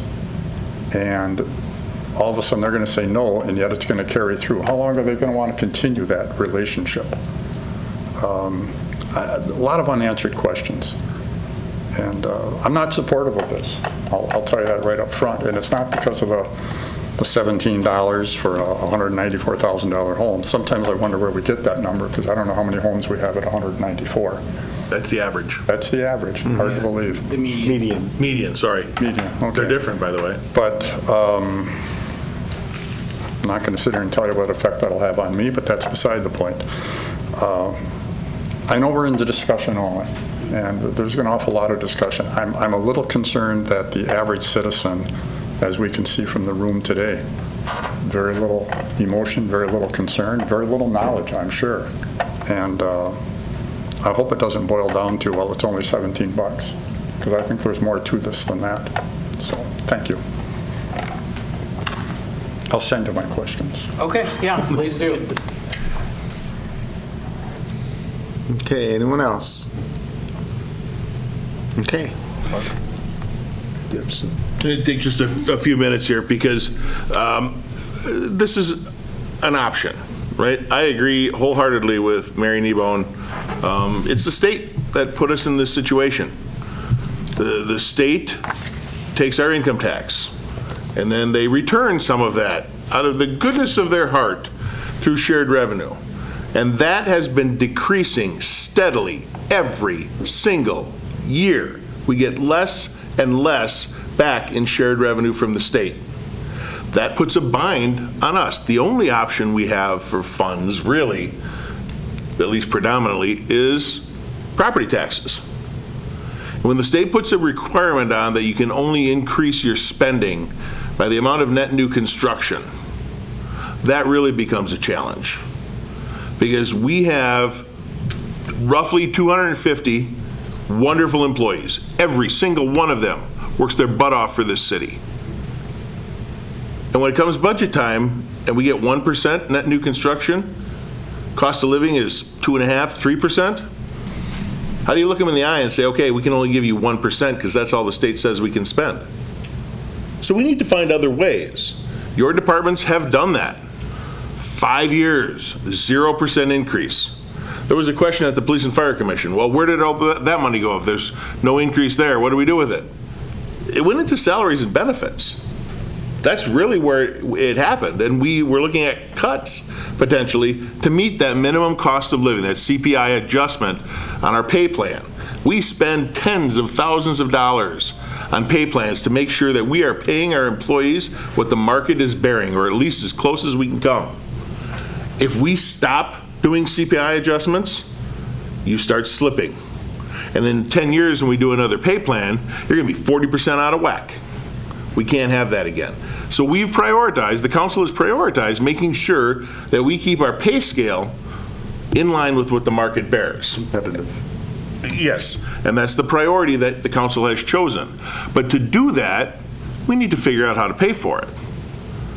Now, with 5 years of a 0% increase, that's tough on the departments, because it's not just a 0% increase.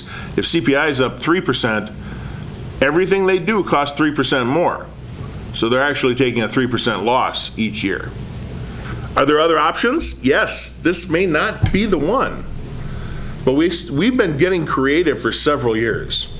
Could we do our own wheel tax? By the way, we get 0 dimes from the county wheel tax, nothing. Could we add another wheel tax on? Sure. But that's just another way to tax people. Could we increase revenues? Could we, might be a little early, but could we build a dome and charge people to use Gerke Park? Yes, we could increase revenues.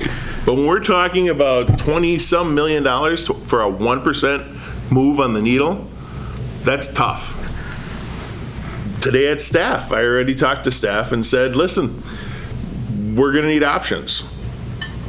Figure out what you cut your budget at 2%. If we had to cut, and if we're put in that situation when the budget rolls around, what are you going to cut? A wise man, before I became mayor, told me, he says that the city's responsible for a few things. People want their garbage picked up, they want their roads in good repair, and when they dial 911, they want someone to respond. Everything else is fluff. All right, are our parks fluff? I say hell no. That's part of the reason that we are the community we are. But is there wiggle room? Yeah. We currently subsidize Levitt. We subsidize Create. We subsidize the city band, the Riverfront Arts Center, the Memorial Day services. There are a lot of things that aren't necessarily direct city services that we could cut. I sure don't want to. If we do this, are taxes going to go up? Probably. If we don't do this, are taxes going to go up? Probably. They certainly don't go down. And when we talk about our tax rate at 880 something? 887. 887. Is that high? Yeah, maybe. But according to information from the state, we're about average. We are not Madison. I think Madison's is 7 something, sure. Okay? But we're also not places like Whitefish Bay where they're $14 or $16. We're right in the middle of where the state average is. So it's not the end of the world, but we do need to figure out creative ways to continue doing what we're doing and providing those same services that people have come to expect. It's the same reason you guys bought an infrared patcher. We are making headway. Is it all better now? No, it's not, but we're making headway. We bought the mini paver. Are we saving money and time? Yes, we're saving money and time. Is every single department doing everything they can to make sure that they're using those tax dollars wisely? Yes, they are. If this isn't the answer, that's fine. It is complicated. But in the end, it's really kind of doing the same thing we're doing now with a little bit of flexibility of the levy. Maybe another solution is one of those, a wheel tax or, I don't know, increasing fees. At some point, it's going to cost you more to get a permit to fix your water heater than to actually buy the water heater. We can't have that. Could we charge another $50 or $100 for a boat slip? Sure. You think that's going to make any kind of dent in our budget? Probably not, but every little bit will help. So ultimately, it's going to be the council's decision on where we go with this and how we fund the services that we have prioritized. So think about it. And if it's a resounding heck no, then we won't even ask Park Ridge. But if you think it's worth at least looking into, then Corey will meet with Park Ridge and present it to them. If Park Ridge says, yeah, maybe, we'll keep going. But if anyone says, nah, this is absolutely not a thing we want to do, well, then we'll stop and we'll start climbing the next tree. Thank you. Okay, on the agenda, this was just a presentation on the possibility, so there won't be any action taken. The next item on the agenda, discussion of possible action, number 4, consideration of a claim. Yes, so the claimant basically alleged that some rocks hit her car and did some damage. Did include actually dash cam video, so we did send that into our insurance company. Our insurance company reviewed the dash cam, and basically what they concluded is that rocks did indeed, hit her car, but it was due to a passing motorist, not due to the work that our crews were doing. And it was actually, you can hear it when it hit, and it was in between where our 2 crews were working in the street doing some patchwork. So the recommendation from the insurance company is to deny the claim. Okay. You do this? Oh, yeah. Any questions for Corey from the committee? I'll make a motion to deny the vehicle claim. Okay, we have a motion by Alder Kimmer to deny. Is there a second? Second. Second by Alder Morrow. Any other questions? Any questions or comments? Is the person here? Any? No. Yeah, and I did contact the claimant, and but it appears that the claimant's not here. Okay. Okay. Hearing no one wishing to speak at this time, then we'll take the vote. All in favor of the denial of the claim would signify by saying aye. Aye. Aye. And opposed would be no. That passes unanimously. Item number 5, approval of funding for the repair of a gate at Forest Cemetery. Director Kamer. There is some pictures in the packet you'll see of a cemetery entrance along Church Street, and essentially where this comes from is we do maintain 2 cemeteries in the city underneath the Parks Department. This is a gate that's been there for a long time. It's been deteriorating. One of the sides of the wall is basically completely failed.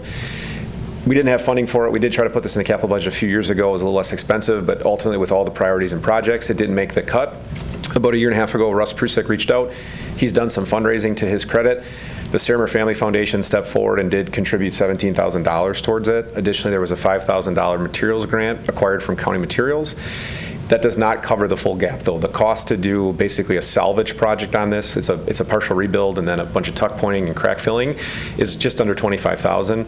So working with Comptroller Laddick's office and the mayor, what we're asking for, if the council is supportive, would be allocating funds from the account from Forest Cemetery to make up that gap.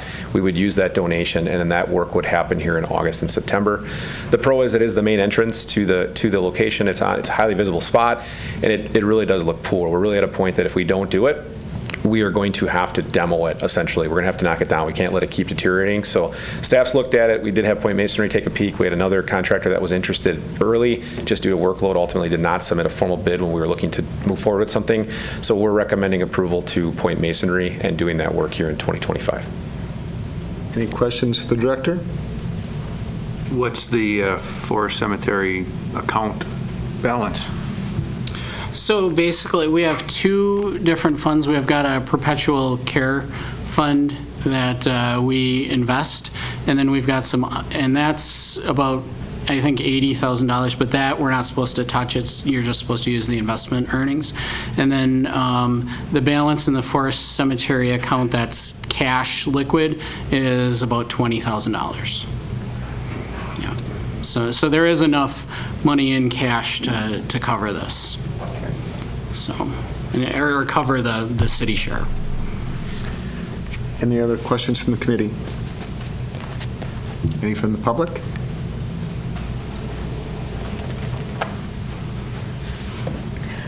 Mary Kneebone, District 7, Alder. I see where tech school students are building houses for Habitat for Humanity. Any opportunity for partnering with local trades schools to maybe bring the cost down a little bit, provide an excellent training opportunity? Truthfully, we're not aware of a trades program in the block masonry end. So in terms of when we've been looking for masonry work, even on our bigger capital projects, we've been kind of scratching just to find people to do it. So full disclosure, we did not contact a trade school. And ultimately with this large gift we have here again, the Saramer Family Foundation has been a huge partner in the community. I'm willing to make that call. I don't know if the contractor would be willing to work alongside students. Full disclosure here, the contractor is certainly concerned about the image here being parked right on one of the busiest thoroughfares. He wants it to look as good as possible, but I'd be happy to make that phone call if the council would like me to. You just get into whether or not they contractually want to take that obligation on, insurance for those students, all the different things. But if a college was interested or a class was interested, I'd have no problem trying to facilitate it. Okay.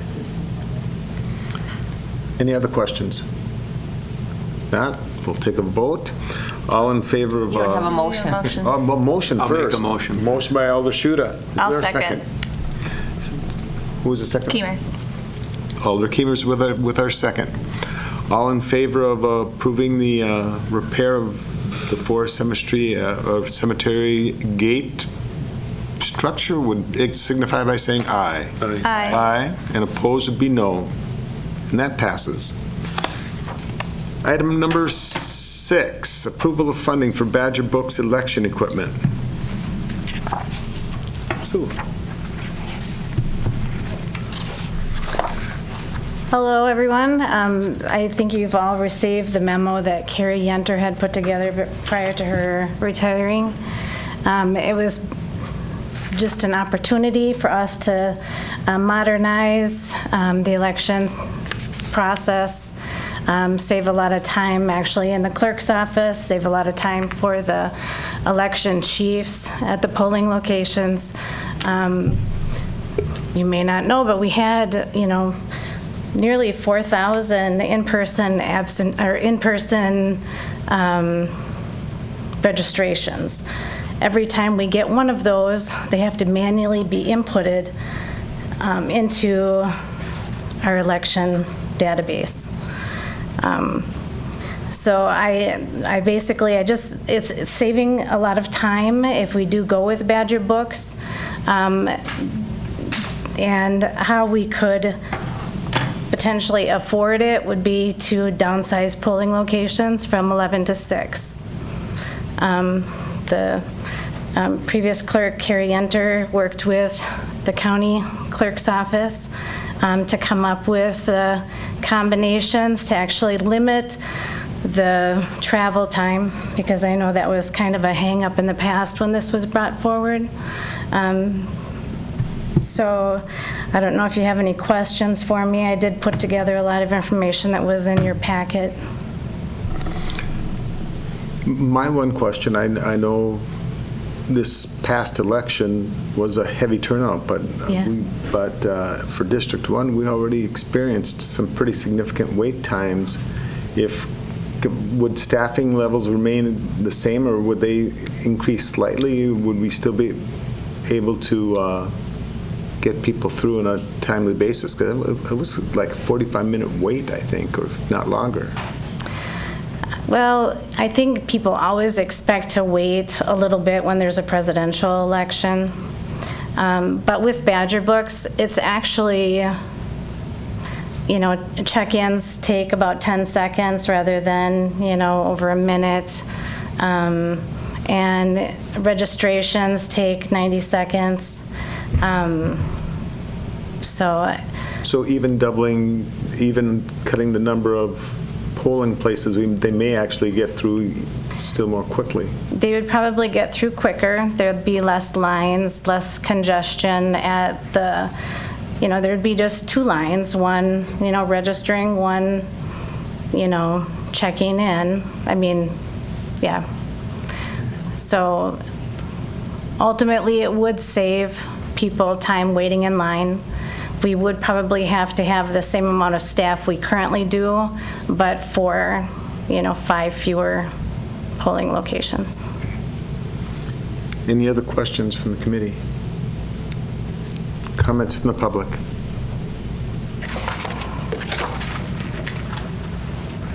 Paul Petrosky, 510 West Street. I also happen to be a chief inspector. Badger Books came into being 8 to 10 years ago, before I was city clerk. The advantage with Badger Books is take your driver's license, you have a Wisconsin driver's license, voter still has to state their name and address out loud. Currently, they state their name and address, we have to look through a physical book, and we have to print out all those pages, hundreds of pages that we have to print out every time. We go through reams of paper just printing those out. You slide your driver's license through, it automatically finds you in the electronic system, and you're done. There's no fingering through the pages anymore. Plover's gone to this. It has sped up their process immensely when it comes time to, check in a voter. When it comes to registrations, 4,000 voters on a presidential election is pretty standard for election day registrations. Once those go to the clerk's office, we pay LTE employees, 2 of them, for 3 weeks to do nothing but enter all that information. We can take care of all of that at the polling site. They have their driver's license, it slides through, you can correct information at the polling site, and then you also have the efficiency of not making as many typos. A lot of times when you're entering information, there's a typo made. Well, then the voter's registration gets pulled, and the next time they show up and they're not in the polling book, the reason is because when they're manually entering that information later on, a mistake was made and they don't show up in the new poll book. Does it matter if they have a real ID or not, or is it a standard state ID? Standard state ID, standard driver's license, standard identification card works just the same.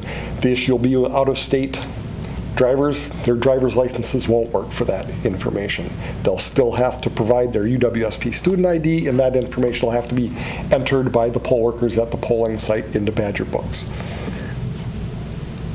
Any other questions? Alder I guess more of a comment. Thank you for sharing all that information, and thank you to former Clerk Yanter and Clerk Pagel for all the information in the packet.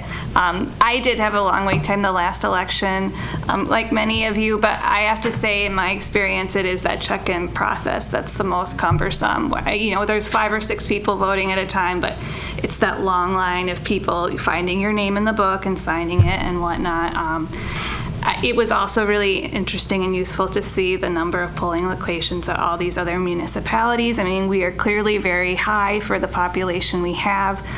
It's great that we have polling locations so close to where people live, but it seems like this would have a very, very minimal impact. I want to say it was an average of 0.2 miles, so a quarter of a mile impact, which is, you can't really get much better than that. So I'm in favor of this change and making things more efficient and less cumbersome for the clerk's office and all the volunteers. So I'd make a motion to approve. We have a motion to approve by Alder Keemer. Is there a second? I'll second with a comment as well. Second, Alder Broderick. I think we've received a ton of information that very clearly indicates this is a very positive change for both poll workers and likely voters as well.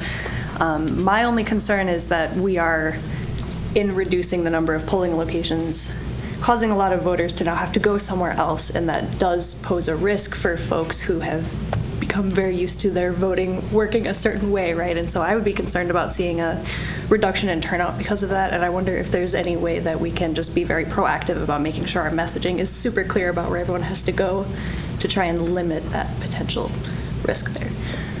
Whenever we change a polling location, and the clerk's office will be doing this, they send out a mailer to every voter affected telling them this is your new polling location. So they have some advance notice as to when, and then right before the election, getting out in the local media, letting them know, and then posting at the old polling locations, your new polling location is this. But it's a matter of educating our voters to do that. One of the other issues I know we had with Carrie's retirement, several of our chief inspectors have also retired. I don't know if we have enough chief inspectors to man 11 polling locations anymore. It's difficult to find people who are willing to work all day as a chief inspector, and the added focus that we've had on elections has driven a lot of polling workers and chief inspectors out of the business. So I don't know if we have 11 chief inspectors to cover 11 polling places. And this makes it a little easier to have a few less chief inspectors work all day, where if we have 10, we can have 4 of them split half days. So. All right. Motion's been made and seconded. We'll take our vote. All in favor of purchasing Badger Books? Yeah, I just have to scroll up. Yeah. The funding for the Badger Books election equipment would signify by saying aye. Aye. Aye. And opposed would be no.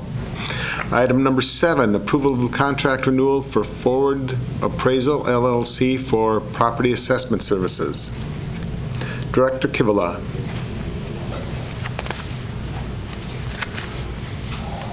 Thank you very much. So the item in front of you today is an updated contract with the appraisal service that we use, Forward Appraisal. The primary contact for us is Steven Shapiro. He's been absolutely fantastic to work with as we kind of evaluated the options when looking at this updated contract. There's always the option of going out looking for other services. The other services that we are aware of just do not do as great of a job, in our opinion. Just the way they assess, the way they re-ratio properties. It is not as thorough, I believe, as the product that we are getting here today. Looking at the way that they process the assessments and go about the process, their regional expertise, they also operate in Marshfield and Rapids currently, so having a team that really knows the region well, I think benefits our community substantially. They also just have a ton of knowledge and expertise on their team. They not only have a local contact for us here, but they also have a full team in the Green Bay area that can assist at any time with anything we need. So when staff brings requests forward to them, they can get those requests back to us in a very efficient and effective manner. So, based on regional expertise, just the processes that they've created for us, their general way of doing assessment, it would be our intention to stick with them and continue having them do great work for us. So before you is a updated contract, 2027 through 2029, where staff is recommending approval. Okay, thank you. Committee, what are your wishes? Motion to approve the new contract. Motion to approve by Alder Morrow. Is there a second? I'll second. Second by Alder Broderick. Any comments before voting? If not, all in favor of approving that contract with Forward Appraisal LLC for property assessment services would signify by saying aye. Aye. Aye. And opposed to be no. And that goes through. Item number 8, approval of a contract with Forward Appraisal LLC for conducting a citywide revaluation. Director Kivela. Thank you. So probably a little heartburn with this one is the last reval we did. It hurt. We are trying to not have that happen again. So the reason it hurts so much is as time goes on, properties kind of get out of compliance. So their assessments may go up, but we do not up those assessments until the reval, to the appropriate levels in which they should be. So during a revaluation, the assessors essentially do a deep dive of what has been done on the property, current market comparables, and they bring all of the properties back up to near 100%. Sometimes it goes a little over, sometimes it's a little under. And that's just to ensure that we are taxing in a fair and equitable way. When you have a community that's next door, as we may or may not have, that is completely out of whack or, pretty significantly out of whack, their property taxes and assessed values are significantly lower than ours, which kind of causes a discrepancy when you're trying to do comparables, things like that. But with this reval, we have just fallen under the 80%, which is a state requirement. So after that, the state gives you a certain number of years to get back into compliance. If you do not get back into that compliance within, I believe it is 5 years, they actually step in and they say, hey, we're going to do the reval for you. So either way it gets done, really what we're trying to do is step in early, ahead of time, do the revaluation so it's a very small hit. And not a substantial hit. It's coming either way. We're just trying to keep up with everything. So how many years has it been? How many years will it be between revaluations? Between revals? Last one and the one proposed. Was our last one 2023? Three? Yeah, I believe it was 2023. Affected the tax bills that went out December of 23. So yes. Yeah, so it would have been during 2023. So I guess 4 years. Yep, 4 years. Yeah. And just with rapid changes, I mean, in the past, it hasn't always progressed that quickly, but given current market shifting and adjustments, it has. I can remember during committee discussions and council discussions, and then we talked about every 5 years. Right. And didn't want to fall further than that because you're right. It was that's over what 10 creates years. The big. One was over 10 years. Yes. Mm-hmm. And so. And I think that is staff's goal, to make sure we evaluate every 5 years. If we are out of compliance, we'd bring it forward. If for some happenstance that we're perfectly fine, we're only at 95% after 8 years, or something like that, we'll continue holding out because it wouldn't be needed to spend that money. But that 5 years is kind of our review mark to see kind of where we're at.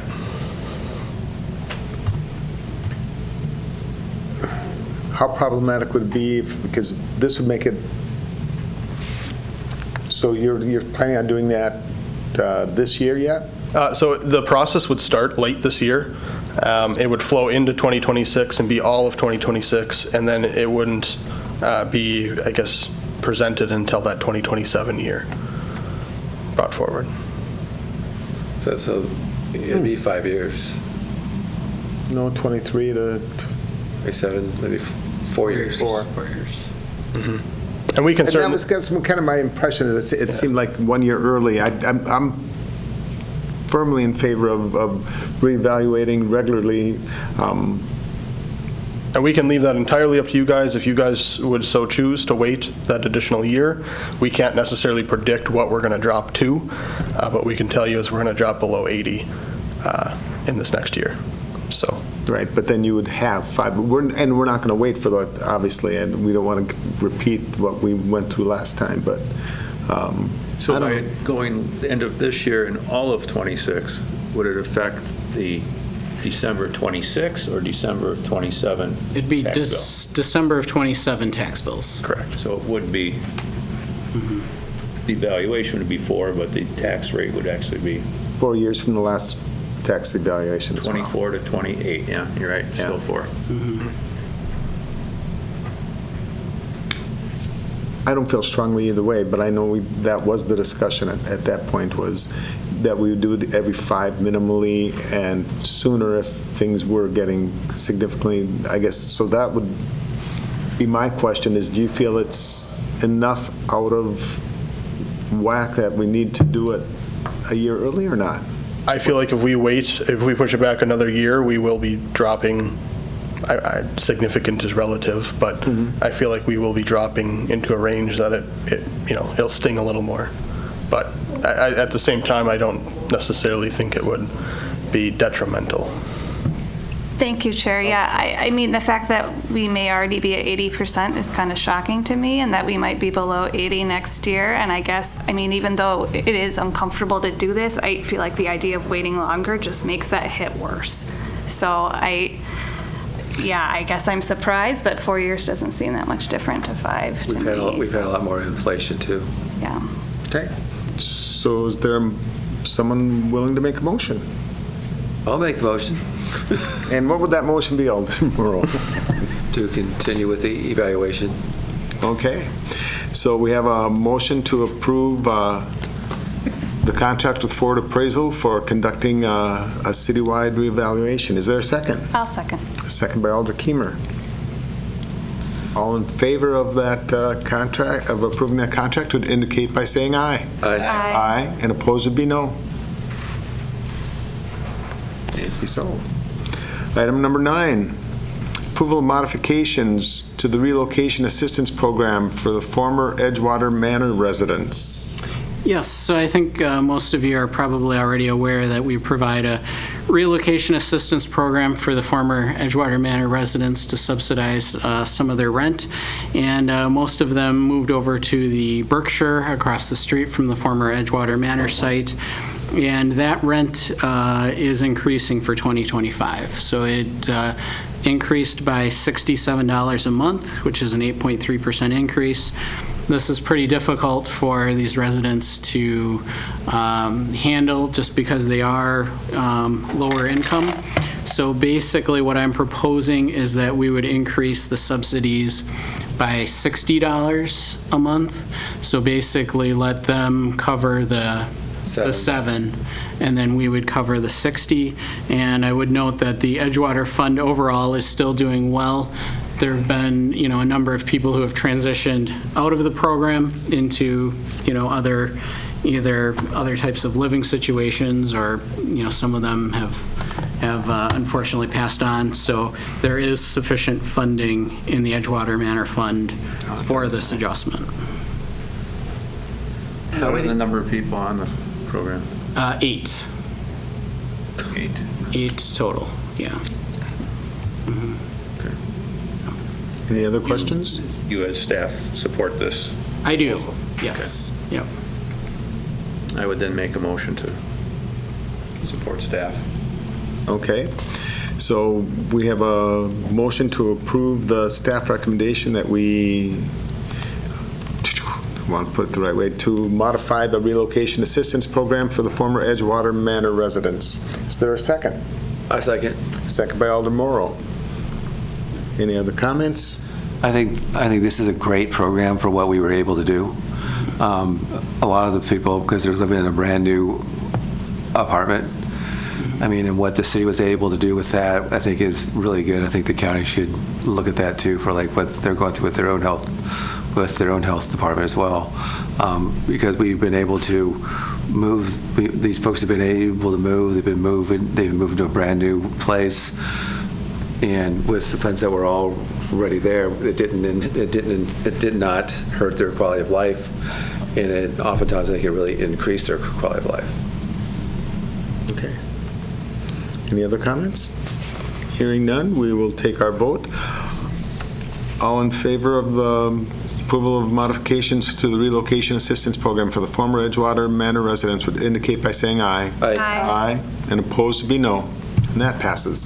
Item number 10, approval of a change order with AECOM to extend the project limits of the Business 51 North Segment reconstruction to Briggs Street.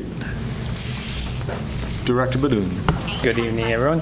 As I mentioned during Board of Public Works meeting, yes, the change order from AECOM just to extend the project limit south to avoid the utility conflicts. I think it's actually a very good price. I think everyone brought together their efficiencies of what they're working on there. I think under 100,000. I didn't actually do all the math, but I think if you look at the other contracts for an equivalent distance would probably be more in the $150,000 range is what we're paying on the current contract. Somewhere close to there, so I think they found some efficiencies, and I think they're passing it along to us, so I'm very happy to see that. Nice. Okay. Committee, what are your wishes? Any questions? If you have the question of the director first. Older Kieran was going to say something. No, I'll move approval of the change order with AECOM. She was moving close to the microphone. I know, I so did, like, We have a motion by Alder Kiemer to approve. Is there a second? I'll second. Second by Alder Broderick. Any other comments or questions? Hearing none, all in favor of approving that change order for AECOM to extend those project limits for Business 51 North Segment reconstruction would indicate by saying aye. Aye. Aye, and opposed would be no. And that passes unanimously. Approval of claims paid. Any that you want to highlight for us? Yeah, so mainly the larger ones are all related to capital projects, and a lot of them are actually just finishing up capital projects that weren't quite completed in 2024. So you'll see a lot of sort of final payments for 2024 capital projects there that were, I believe, finished this spring. So. Okay. Do we have a motion? Motion to approve claims paid. We have a motion to approve claims paid by Alder Morrow. Is there a second? I will second. Second by Alder Schuda. Any other comments? Hearing none, we'll take our vote. All in favor of approving claims paid signify by saying aye. Aye. Aye. And opposed will be no. That passes unanimously. We're ready to get to number 12. Item number 12, adjourn into closed session pursuant to Wisconsin Statutes 19.85, parent 1, parent E, deliberating or negotiating the purchasing of public properties, the investing of public funds, or conducting other specified public business whenever competitive or bargaining reasons require a closed session on the following. A, discussion of a possible joint development partnership and sharing of building space for a new emergency services training facility, and B, update on negotiating the purchase of real estate and temporarily limited easements for the Business 51 reconstruction project and providing direction to staff for negotiations going forward. Do we have a motion to that effect? Motion to go into closed session, please. We have a motion to go into closed session by Alder Morrow. Is there a second? I'll second. Second, Alder Broderick. This is a roll call. Morrow. Aye. Schuda. Aye. Kiemer. Aye. Broderick. Aye. Christensen. Aye, and we're in closed session.